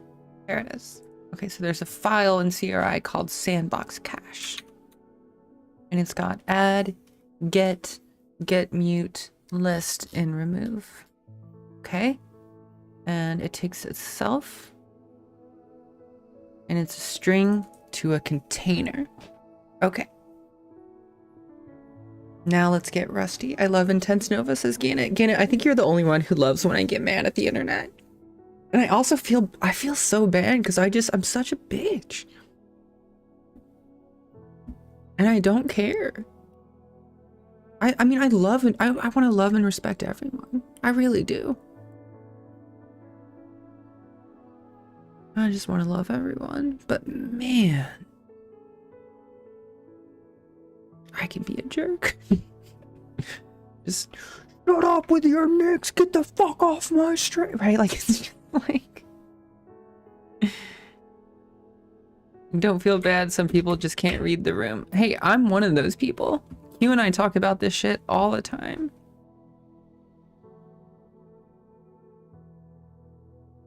And we talk about this all the time. So do we want to create sandbox cache.rs? We have runtime service. We have OCI. We have OCI builder. Did I write? I wrote that. Jesus. How much of this shit do I have to fucking build? I guess we can delete this config.json now. My Nix is sad, says Zor's a fan. What do you mean with Nix? So we have to create a new struct called sandbox. The question is, do we put it in sandbox cache.rs or do we create a new package called sandbox.rs? Because you know it's gonna get big. You know it's gonna get big. I'm making a new file and there's nothing any of you can do to stop me. Mwahaha. Wham kablam. There you go. There we go. Cool. So if you're interested in supporting Aura or our social media site and you are feeling generous and you want to make a donation, I would love it if you could throw maybe $5 towards our little server. My partner Q, she works really hard on it and that money is going to her right now and we just love her the most. And if you want to support all of the work that we do, feel free to go and make a small donation there. Cool. I appreciate it. All right, so let's create a struct. So this will be, what do we do? We want a new struct that will look like this. And it's just going to be called sandbox. Okay. And then now how do we create a struct with a set of nested objects? It's a vector, if I'm right.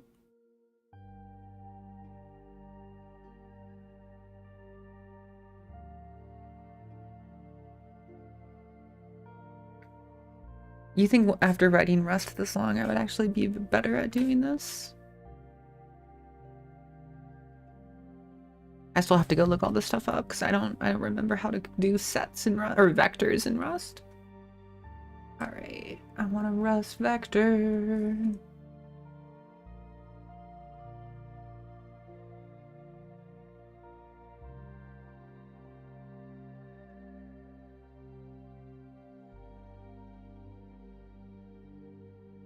Okay, cool. So we will do this. I think we call it, we'll say init container. Well, hold on.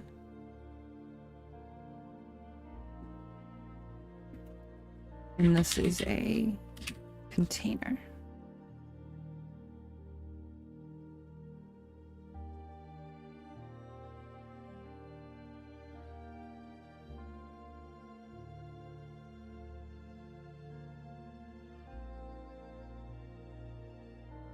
There we go. Okay. And then we have tenants. And that is a vec of container. I think that's how we do it.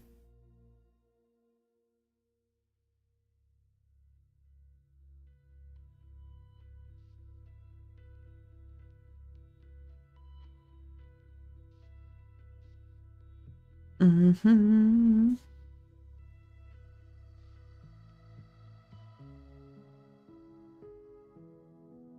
Okay, cool.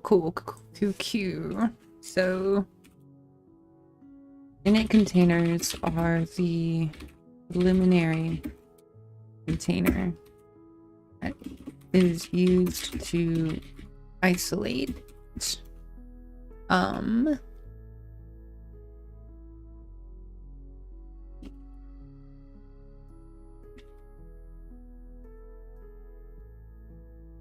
in a sandbox.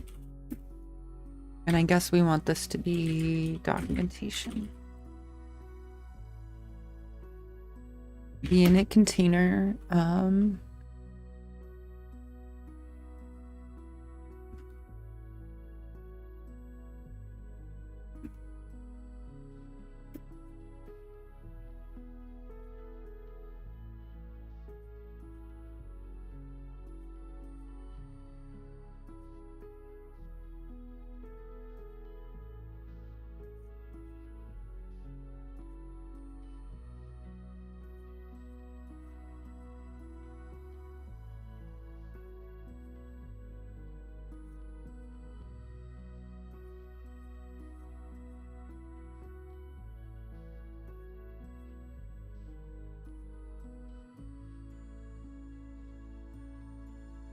tenants are the arbitrary workloads running alongside the init container.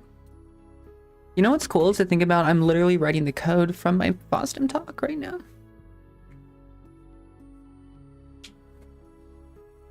That's really cool to think about.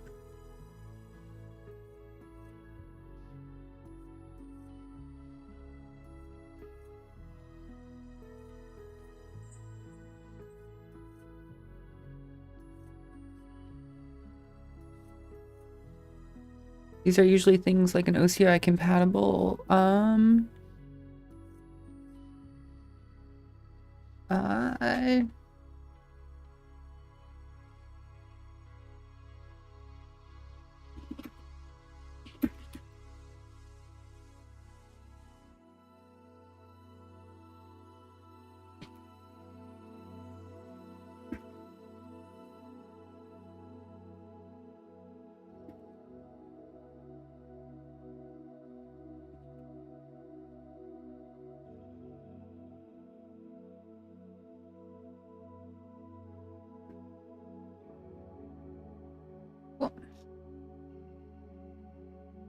So I think we want that. And what else do we want? Let's go look at our cache here. So this will be string sandbox.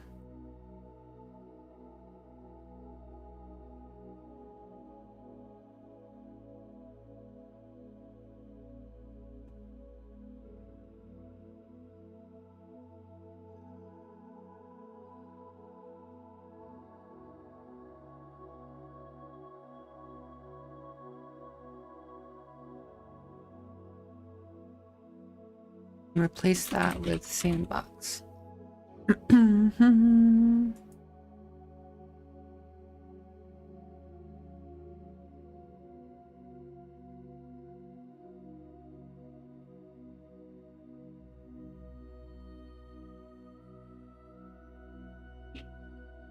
Okay.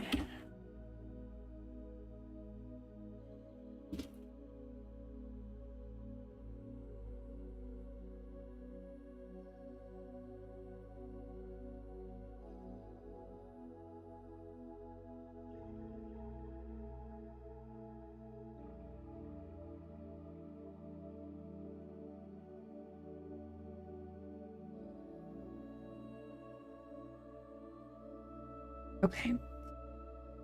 Add, get mute. Okay. So that all looks fine for now. So there's the cache. I think we need a name, but I'm not totally sure. Let's go look at our cache. So what do we have? So we have add. So yeah, we have a sandbox ID.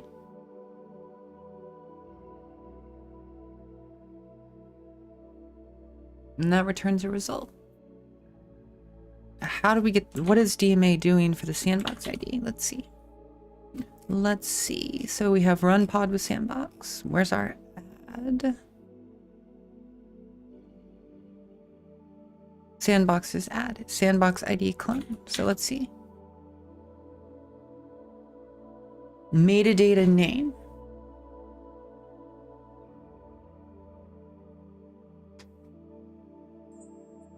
Metadata name. So let's think of the implications of that's really quick.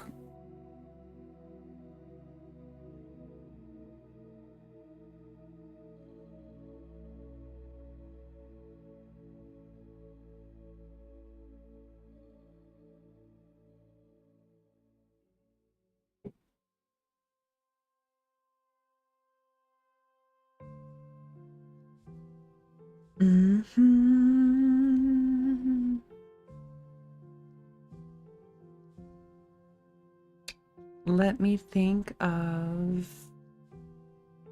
So if we make this the name, and we create basically a pod called Nginx, we can't schedule another pod called Nginx ever again. And this is why Kubernetes created namespaces. Which I just... yeah. I get it, but also, yeah. But also, yeah. But also, yeah. I get it. You guys.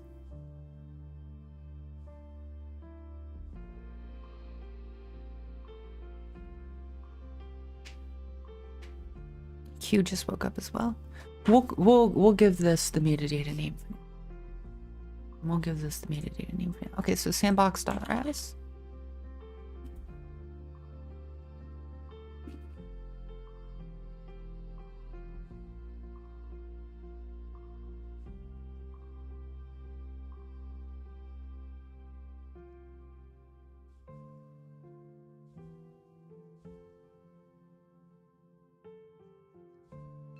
Maybe we call it name?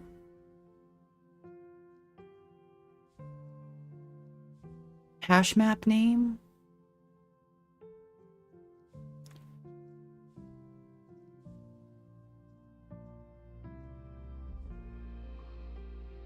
Rick, says Veronica Claire.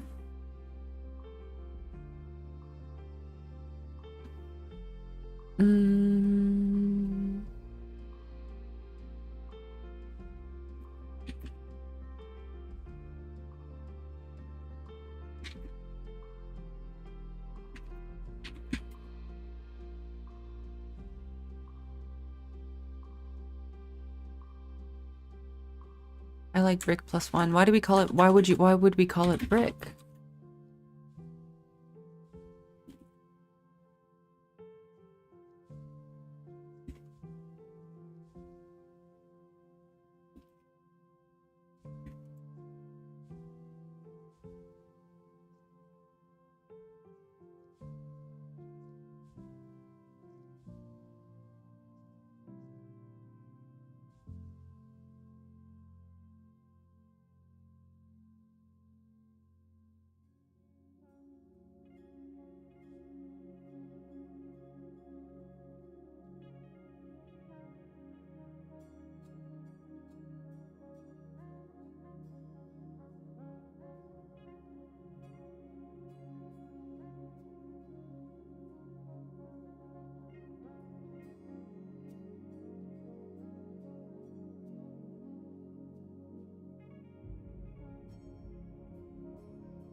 Okay.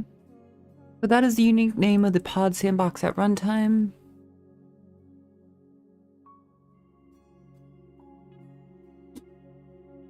Okay.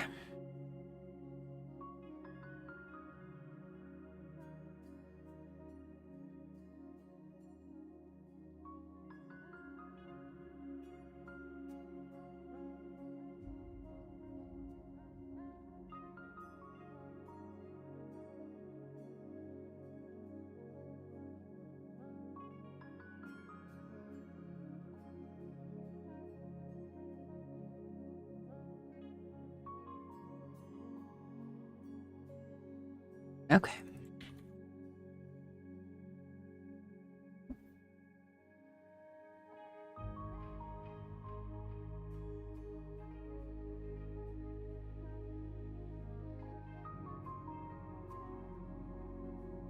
And where do we have a container builder? So we're basically going to create, oh, I want to do a new sandbox builder. It's like the first brick to build the castle. Brick sounds catchy and makes me think of Legos. I think I'm gonna call it a name for right now. We'll figure it out in a moment.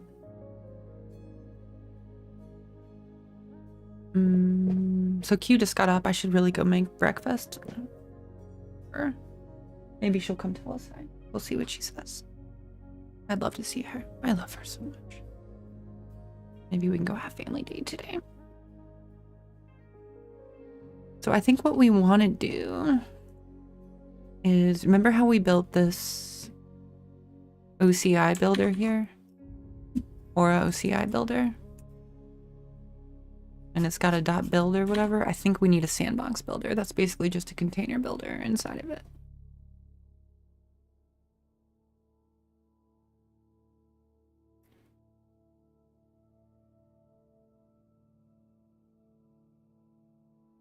We love Q.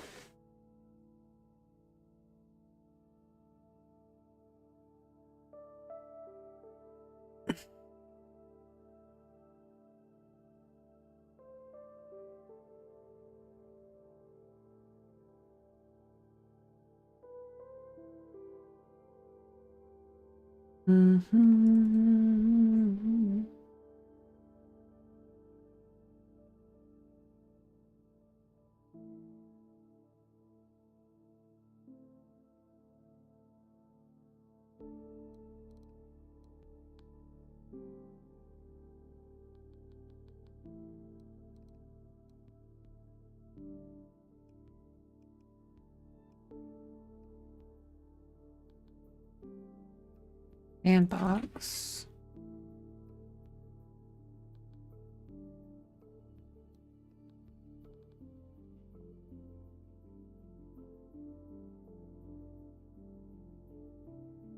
And then so we'll do a name, which is a stir.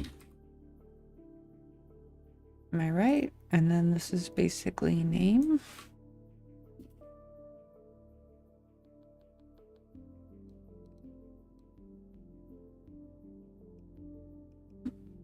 What did we put in the cache? How do we do this in the cache? It takes a string. Okay.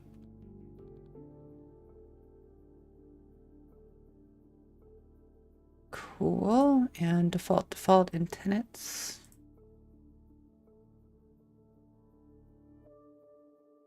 And I guess because everyone needs an init container, every new sandbox builder is basically unfortunately needs an init container, which will be an actual lib container.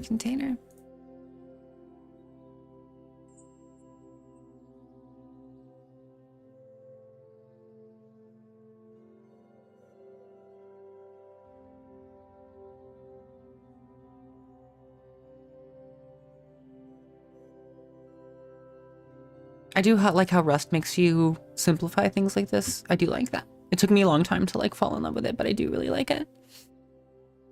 Cool. And then we have tenants are an empty vet. Okay. So I like that so far.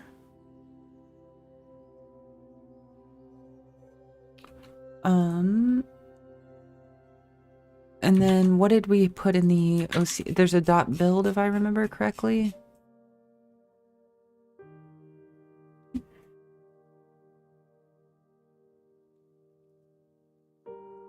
Back builder build. Yeah. So let's copy the build function. We don't want there to be a container builder in here because you have to build the container first before we build the sandbox. Does that make sense?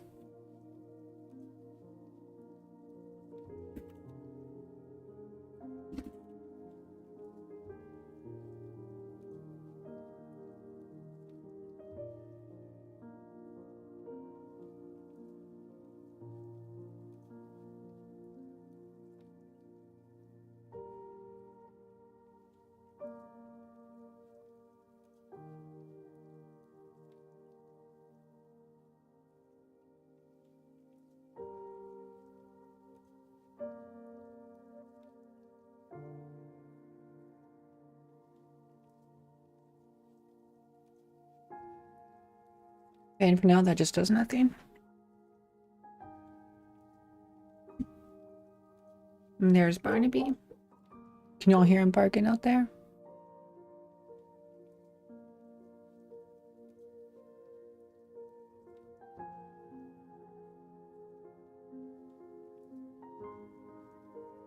Hey. We were just talking about you. Good morning. Yeah, thank you for my delicious... I let him out to pee. And now he's barking. To the plate. Love you. I love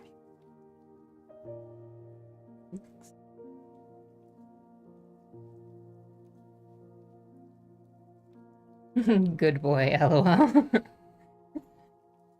Tiny bark, yeah.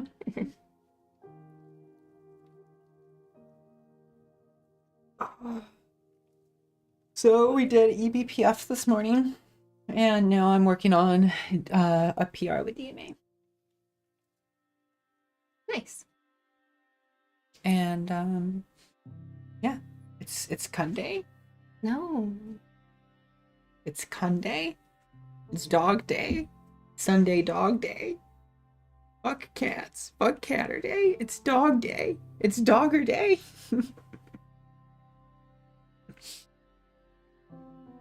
It's always catter day, says New Step. New Step knows where it's at. I might go work in the garage. I might do some chores around the house. I'm gonna try to take him to the dog place. We need groceries.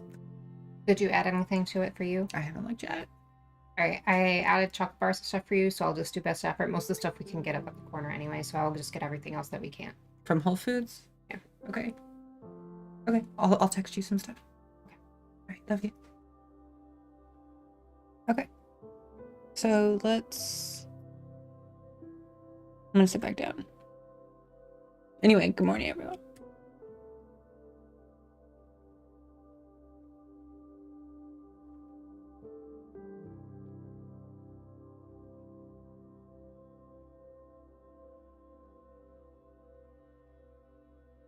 Okay. Make my hair look all pretty for y'all. There we go. Okay. It's also Superb Owl Sunday. Is today really the Superb Owl? So where's Sandbox Builder? So we're gonna basically call this Container Builder.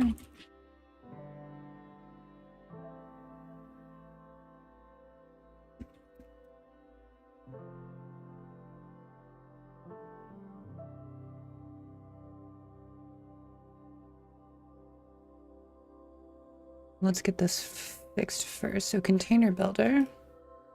So initialize the Container Builder. So let's do this.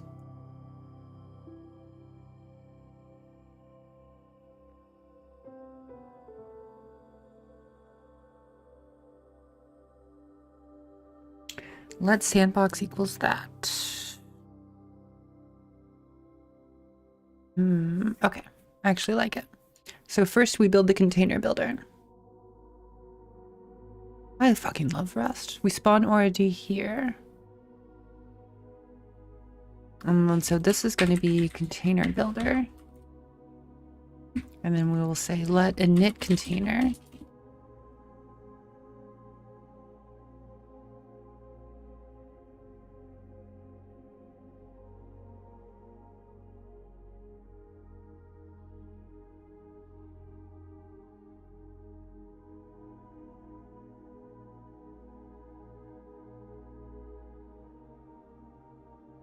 Cool, that looks good. And then we return. So then we have our init container. So now watch that. So then we now go and we say let oh, goodness gravy. Let sandbox builder.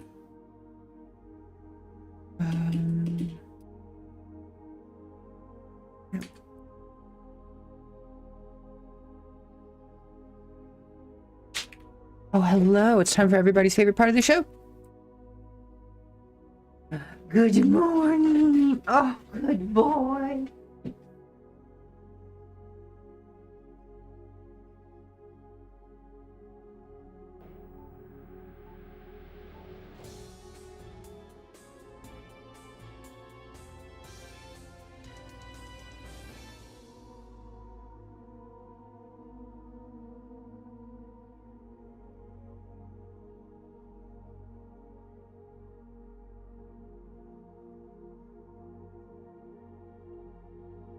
Good morning.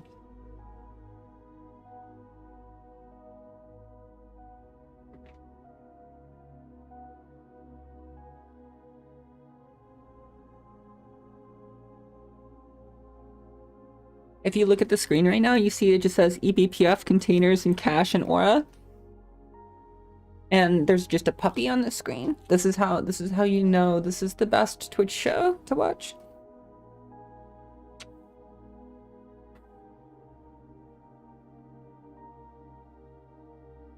Okay. Yorn says Linux means no. Big hard old. No lies told says Linux means no. Cool. So let's go to our sandbox.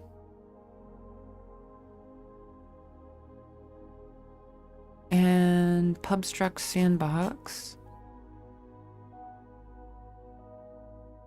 Do I need to create a pubstruct sandbox builder?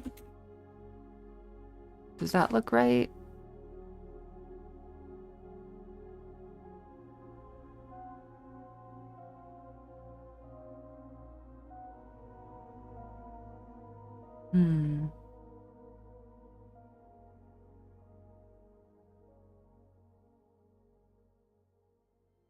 So I guess this is actually, if we want to do this right, this returns a sandbox builder, which basically has an init container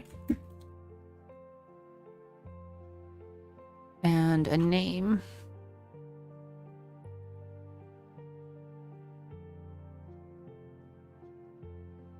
Okay, and then this returns this, and we get rid of that, and then build returns a sandbox.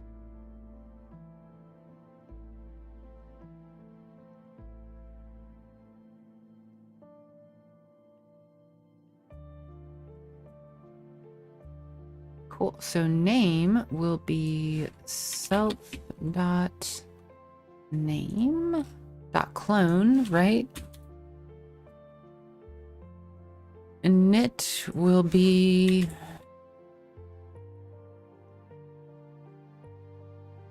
and there we go. That looks right. That's what we want. Cool. So this will be sandbox builder. New. And this will be sandbox ID and init container.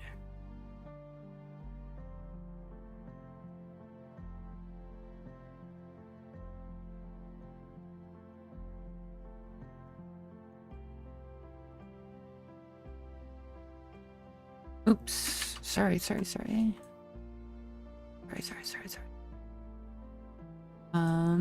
How do we turn this, get this out of? Right now it's an option. How do we make it not an option?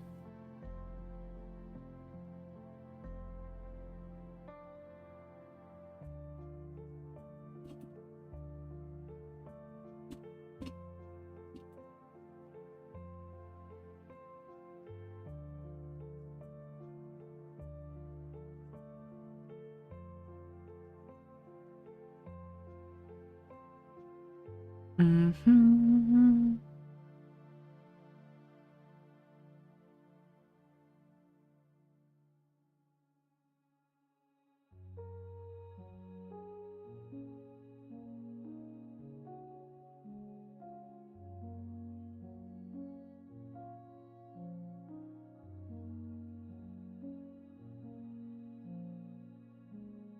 Oh, it's, why is it some right here? That would explain it.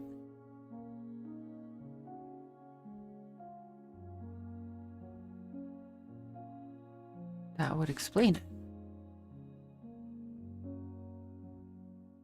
Okay.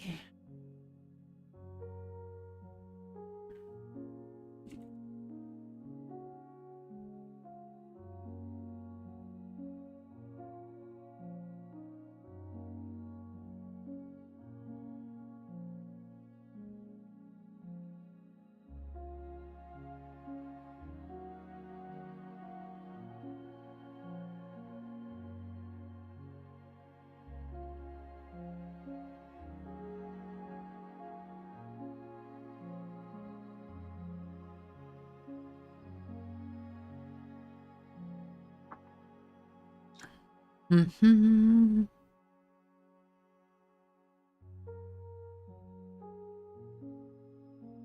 I adore that little cup, says all good, bro. No worries.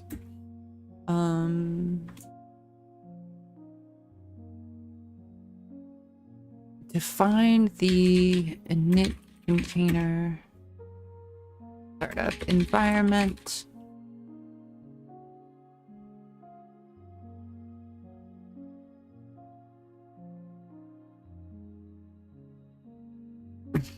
Mm-hmm.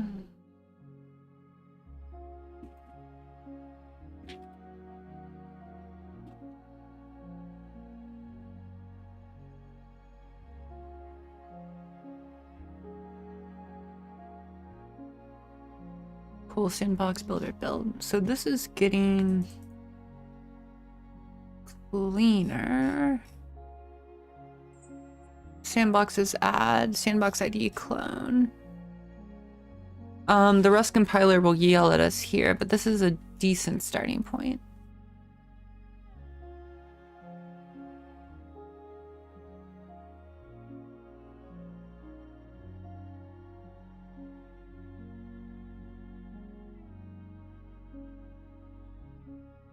Sandbox kill. That's a mutable sandbox. So this is actually sandbox.init kill. is private. Make init public. There we go.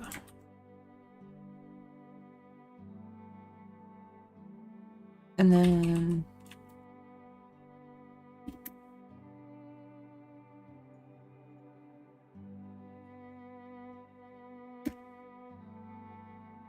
and actually that will be private. You remember who was it earlier a second ago who said we should name that brick? Weren't y'all trying to get me to name the thing brick?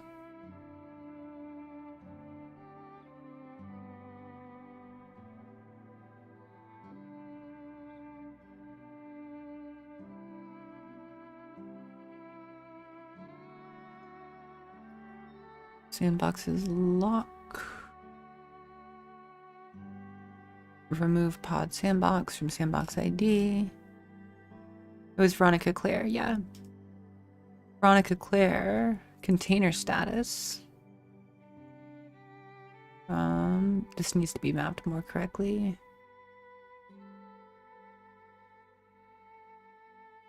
Pod sandbox ID.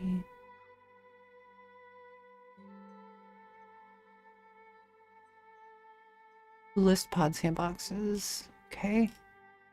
Create container.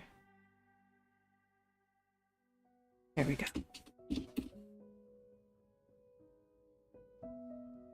All I can think of is, she's a brick and I'm drowning slowly. I can't sing, but you get the gist of it. You guys remember that song, Ben Folds? I bet he's a Nazi. Every time I like reminisce about somebody from my past, they're like, oh, they spend their free time attacking people. And I'm just like, must be nice to have so much free time on your hands. LOL. It was like, that happened the other day with like, there was like some chef that I used to follow and I was like, oh, this guy's really good. And then he was like, nope, wants to kill all the people. And I'm just like, God damn it. Maybe Ben Folds is good. I don't know. I don't know. I had the fortune to watch Slayer live in Berlin. There's one of the guys I work with at work. He's like another engineer who I work with. I really like him. He's really cool. He fucking loves Slayer. And it's just funny because he's like, him and I sit in all these like boring architecture meetings all the time. So we'll just be like, you know, on a phone call with like all the VPs, like talking about like our business priorities. And it's just, you know, business, right? And it's just like, we're stupid and ridiculous. And like, anyway, like in and out of nowhere, he's just like, I like Slayer. Just like, yes.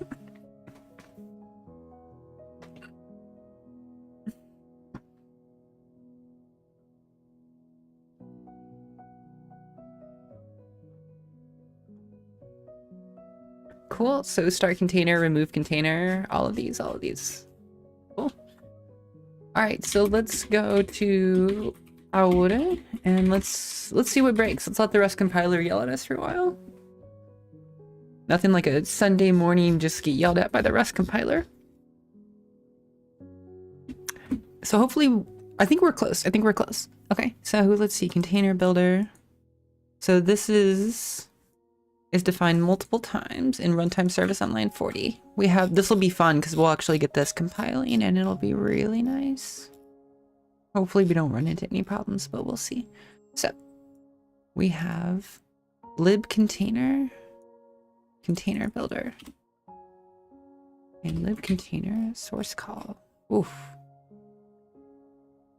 And we will get paths. There we go. All right, so next, let's see what we get. Woo.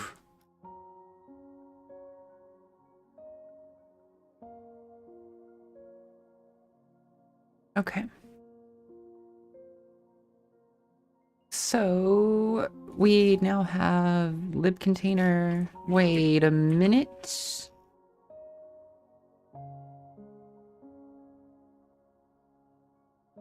Here we go. Everything below that. So we have CRI error on line 31. Use of undeclared crate or a client. Oh, okay, good. We need to rebase on me. This is totally fine. Okay, so ORD source CRI error.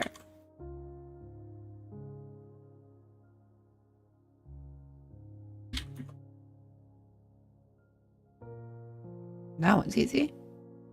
Or a proto. And so this is in runtime service on line 216. One is also easy to fix.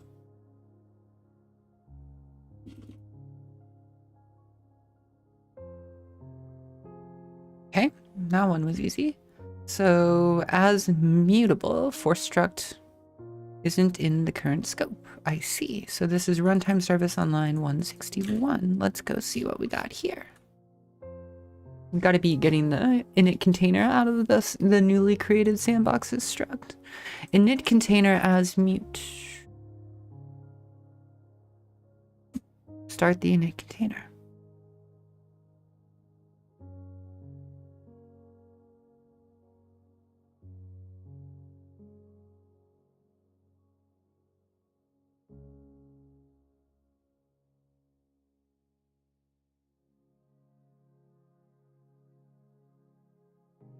What is as mute?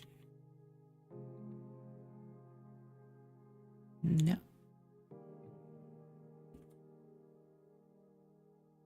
Let's try that and see what we get.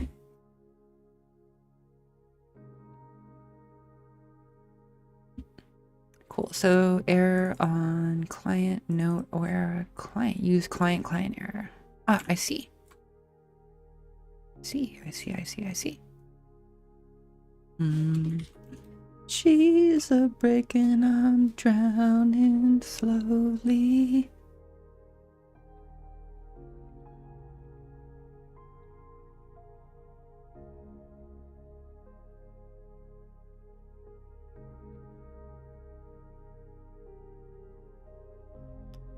So this is fixed. No expect for sandbox on line 168. Okay, so I think we have bigger fish to fry here in the runtime service.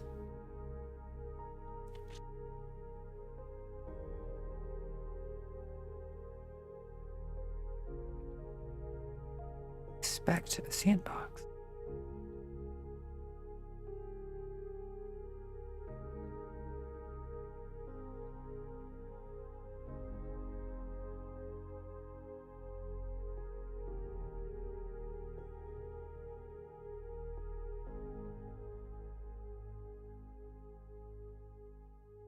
We'll keep going. Getting closer. I'm getting closer. Mer, mer, mer. Do you guys remember that song? It's like Sticks, I think. Or a client error on line 68. These errors are... I miss my punk phase. I love punk rock. So this is just client error now.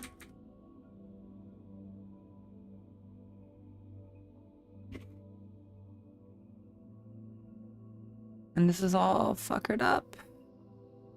Line 49, it's all up in here. Hold on. So let's do Aura client, just replace with client.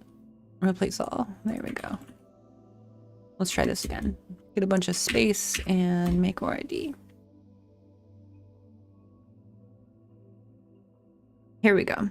Very good. Okay, so no method name status. CRI sandbox on line 193. We're getting closer, y'all. We're getting really close. Is that the name of the song? I'm Your Captain? God, I wish we could listen to music here. One of the things I want to do, and I think somebody was coding this the other day on Twitch. Have y'all ever been to a silent disco before? Do y'all know what I'm talking about? Silent discos? Have y'all been? It's a good time. Good times, great oldies.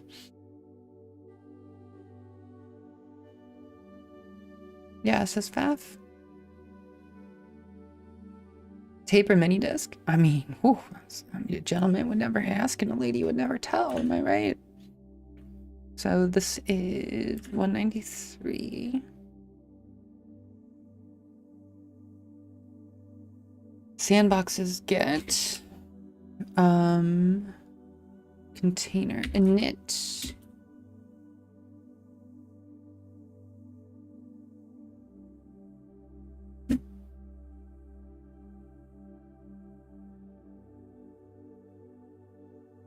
Krishnova, you can also rig it so that VODs don't have music and just do it live.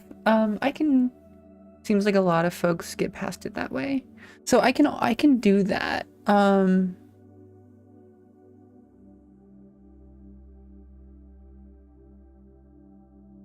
The question is, do I need to use OBS tracks to do that? I think I need to use OBS tracks to do that.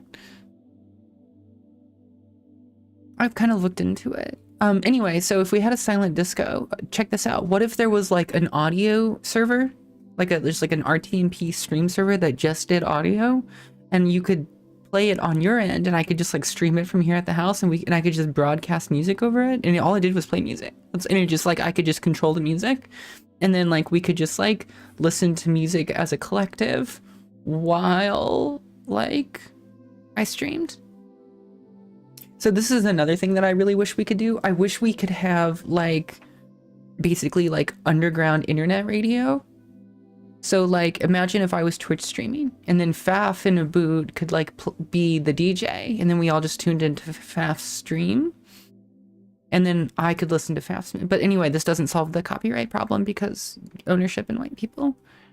Anyway, I've done that before, says wire static. Okay, so that solves the init status there.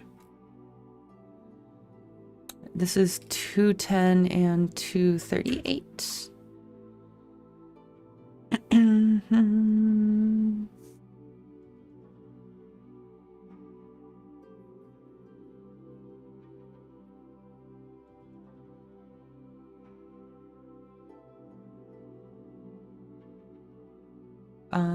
S.ID. S is pod sandbox.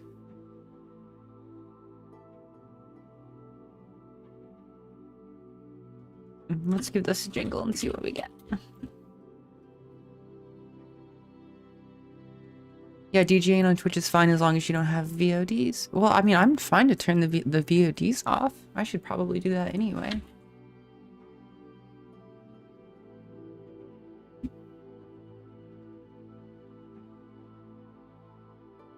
My strategy is to put the VODs on YouTube, which is more lax.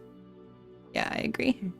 Okay, so let's fix this one. SID sandbox, and this is init.id. Of course it is. S.init.id.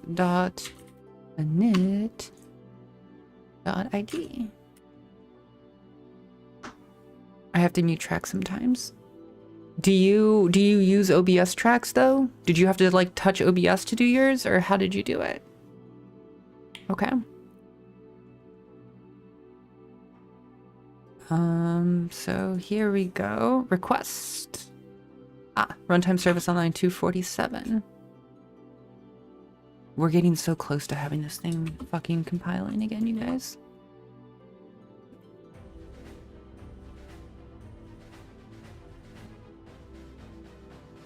Oh, Acorn is raiding us. I do love the drums we get when we get a raid. We love Acorn. Big shout out to Acorn, and thanks for the raid. Welcome in, everybody. Welcome to the Nova Show. I'm your host, Chris Nova. Welcome to the show. Here at the Nova Show, we do what I want, when I want, because it's my fucking show. Today on the Nova Show, we are looking at all kinds of things. We're looking at Rust. We're looking at news. We're looking at the Fediverse. We're doing eBPF. We're doing containers. We're talking about life. I'm telling people I love them. It's beautiful. Welcome to the show. How was your show, Acorn? Welcome in. What were you streaming about? Tell us everything. Tell us everything. We're looking at the Rust Borrow Checker right now. If you've never looked at the Rust Borrow Checker, buckle up. You're in for a treat. Thank you for the follow. Thank you, thank you. Welcome in, everyone.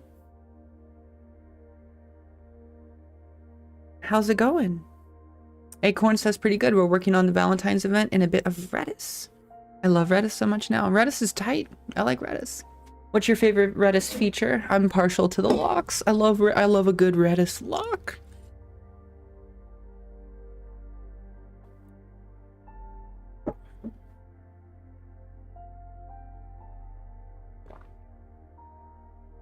Okay, so let's see what we got. We're trying to compile my code. Well, I'm partnering on a PR with another one of our maintainers. Okay, so use of borrowed value. Okay, good. So we're actually fighting dropped value. Runtime service on line 137. Create syscall as a ref.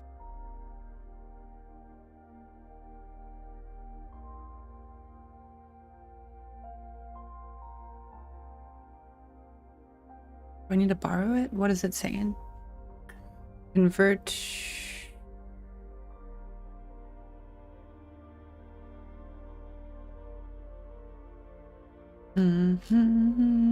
Where was that at? There it is. Okay.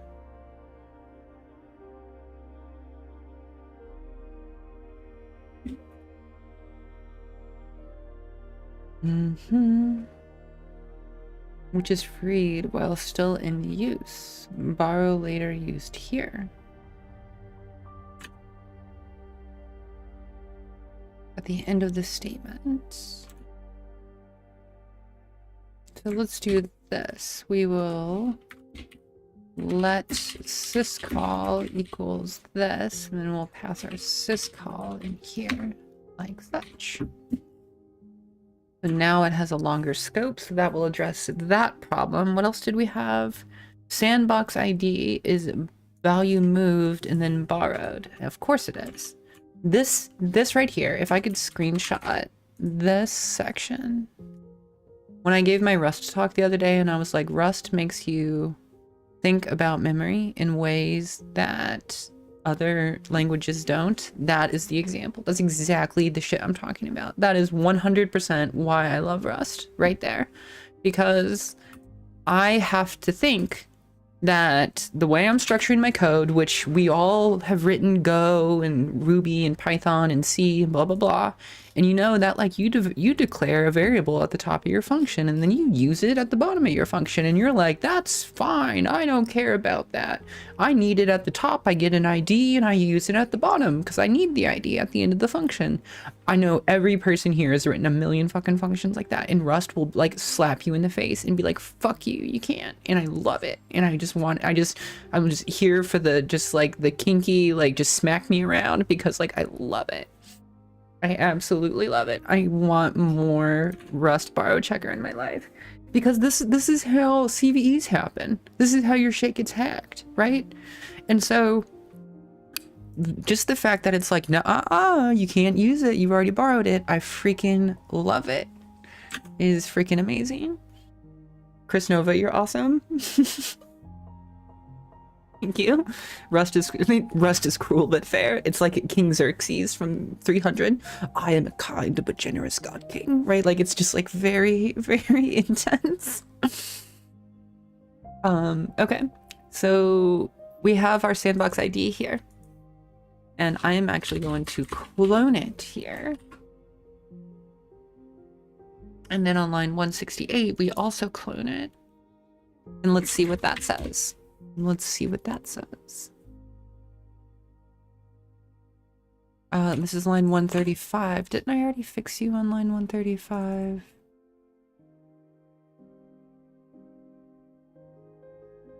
Longer lived value. Create syscall. Temporary value is freed at the end of the statement, which is freed while still in use. Did I? You know what I bet I did? You know what I bet I did? Hold on. Everybody calm the fuck down. Everybody calm the fuck down. Everybody, where's my... I'm importing the wrong... This one. This is the wrong one. So, line 135. Here we go. Here. Everybody calm down. See what's going on. It's going to be create syscall. Okay.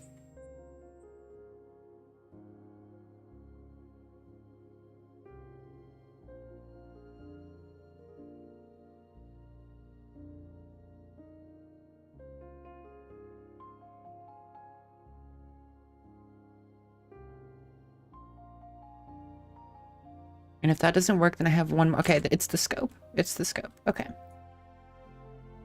Everybody, calm down.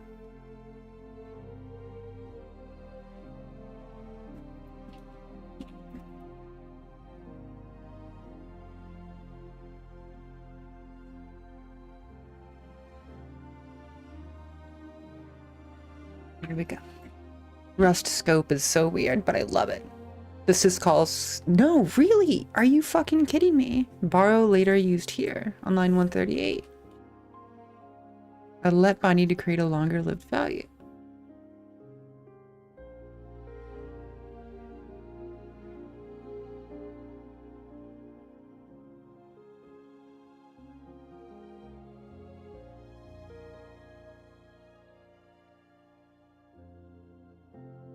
Why is this...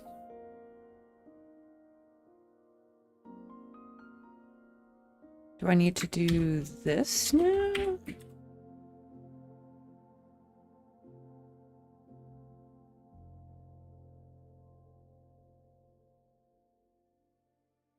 No, it's still...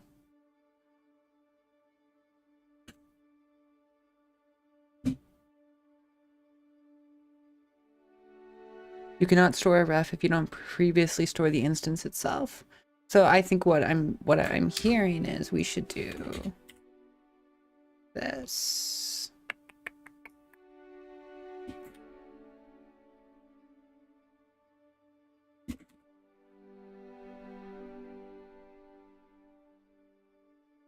This is why I love Rust. Look at that. We got past it. Thank you. Shout out who gave us the trick. Dobby Elf the Free. Cool. Fields in the structs. Name and tenants are never read. So this is 34. CRI Sandbox on line 42. Shout out. Cool. So, or the CRI Sandbox on line 42. Name string. Has derived implementations for trait clone and debug, and these are intentionally. So why is this erroring? Could not compile. Dead code. Okay, so that's why. So how do we allow dead code? Let's do that. So we go here and we do, what is it? Allow... I always fucking forget how to do this. How do you allow dead code in Rust? Clippy. Rust Clippy allow dead code.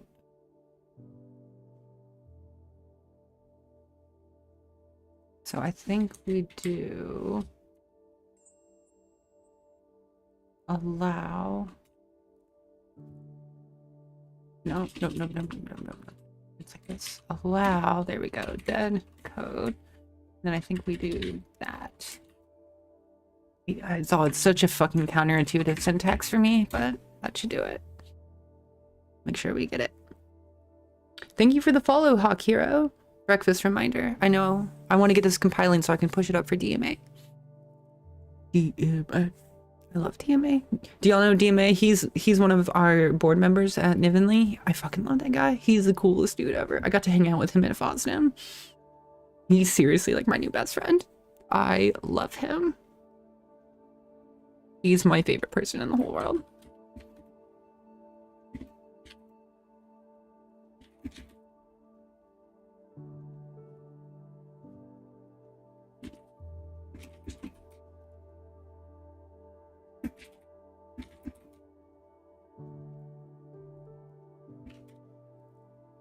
Get push origin podcast. There you go. So there's let me actually let him know in the Discord. That's it. We're done. That was my I made progress on the CRI work today, you guys.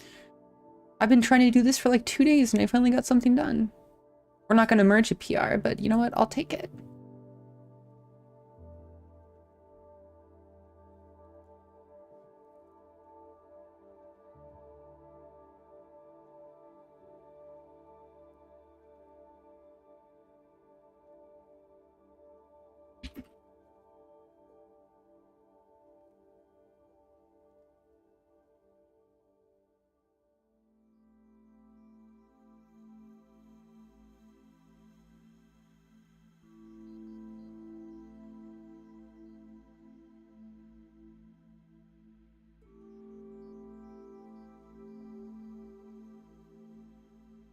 Also, DMA,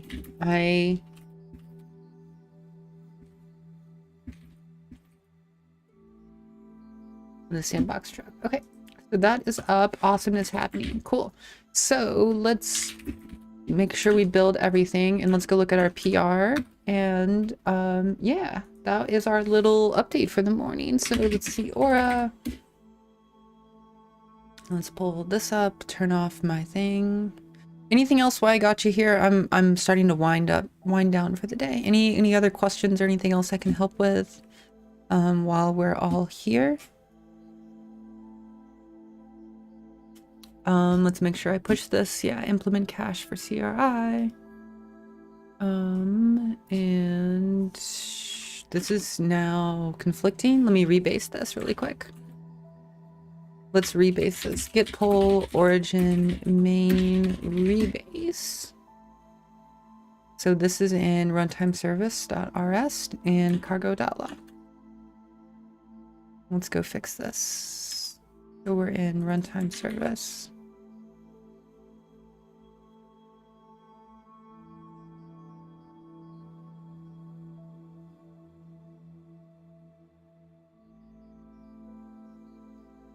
I think that's all we want to do.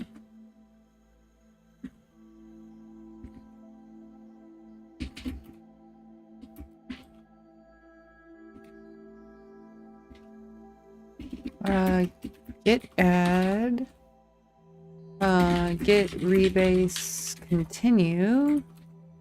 And so now runtime service again.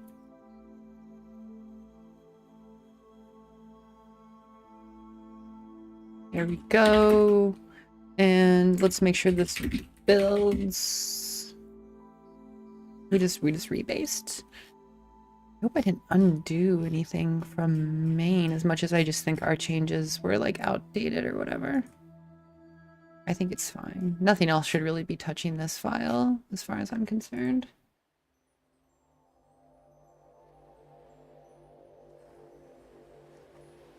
Cool, cool, cool. That looks good so far. Oh, and let me, well, I guess we don't want to push it until we're sure it's compiling.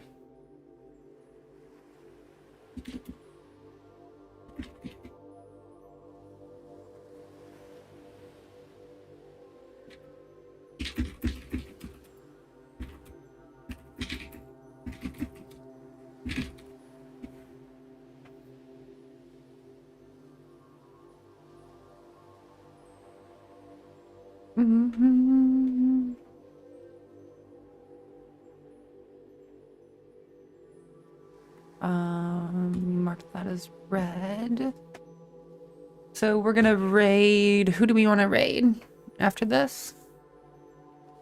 I know who we're gonna raid after this, actually. I know exactly who we're gonna raid.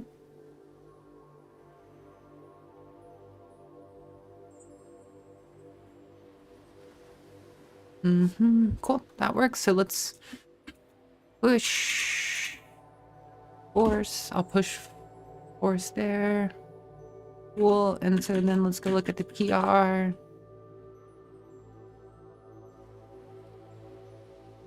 Cool. And there we go. And so now we got it updated.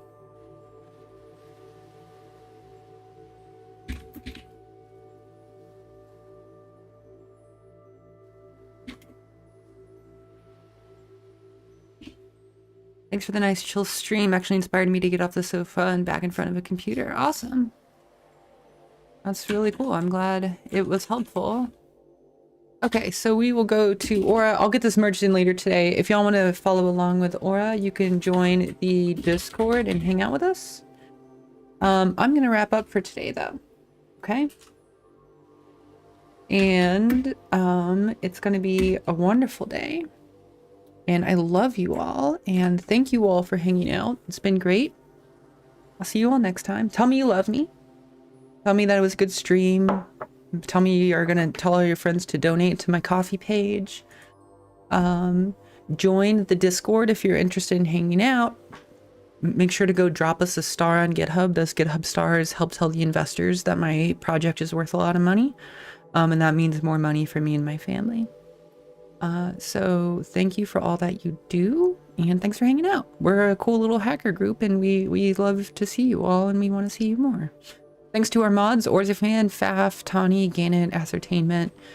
I can't even remember everyone. Jay, everybody else who's been hanging out today. You know I love you all. And we're going to go have a really, really interesting time. One of the things I like to do, I like to turn people on to new streamers. And so, like, I hope that you're going to like this new streamer. She's another one of my hand-picked creme de la creme surprises that folks, you know, I like to turn people on to cool new streamers. So hopefully you like the new one. It's a secret surprise. So we'll see you all next time.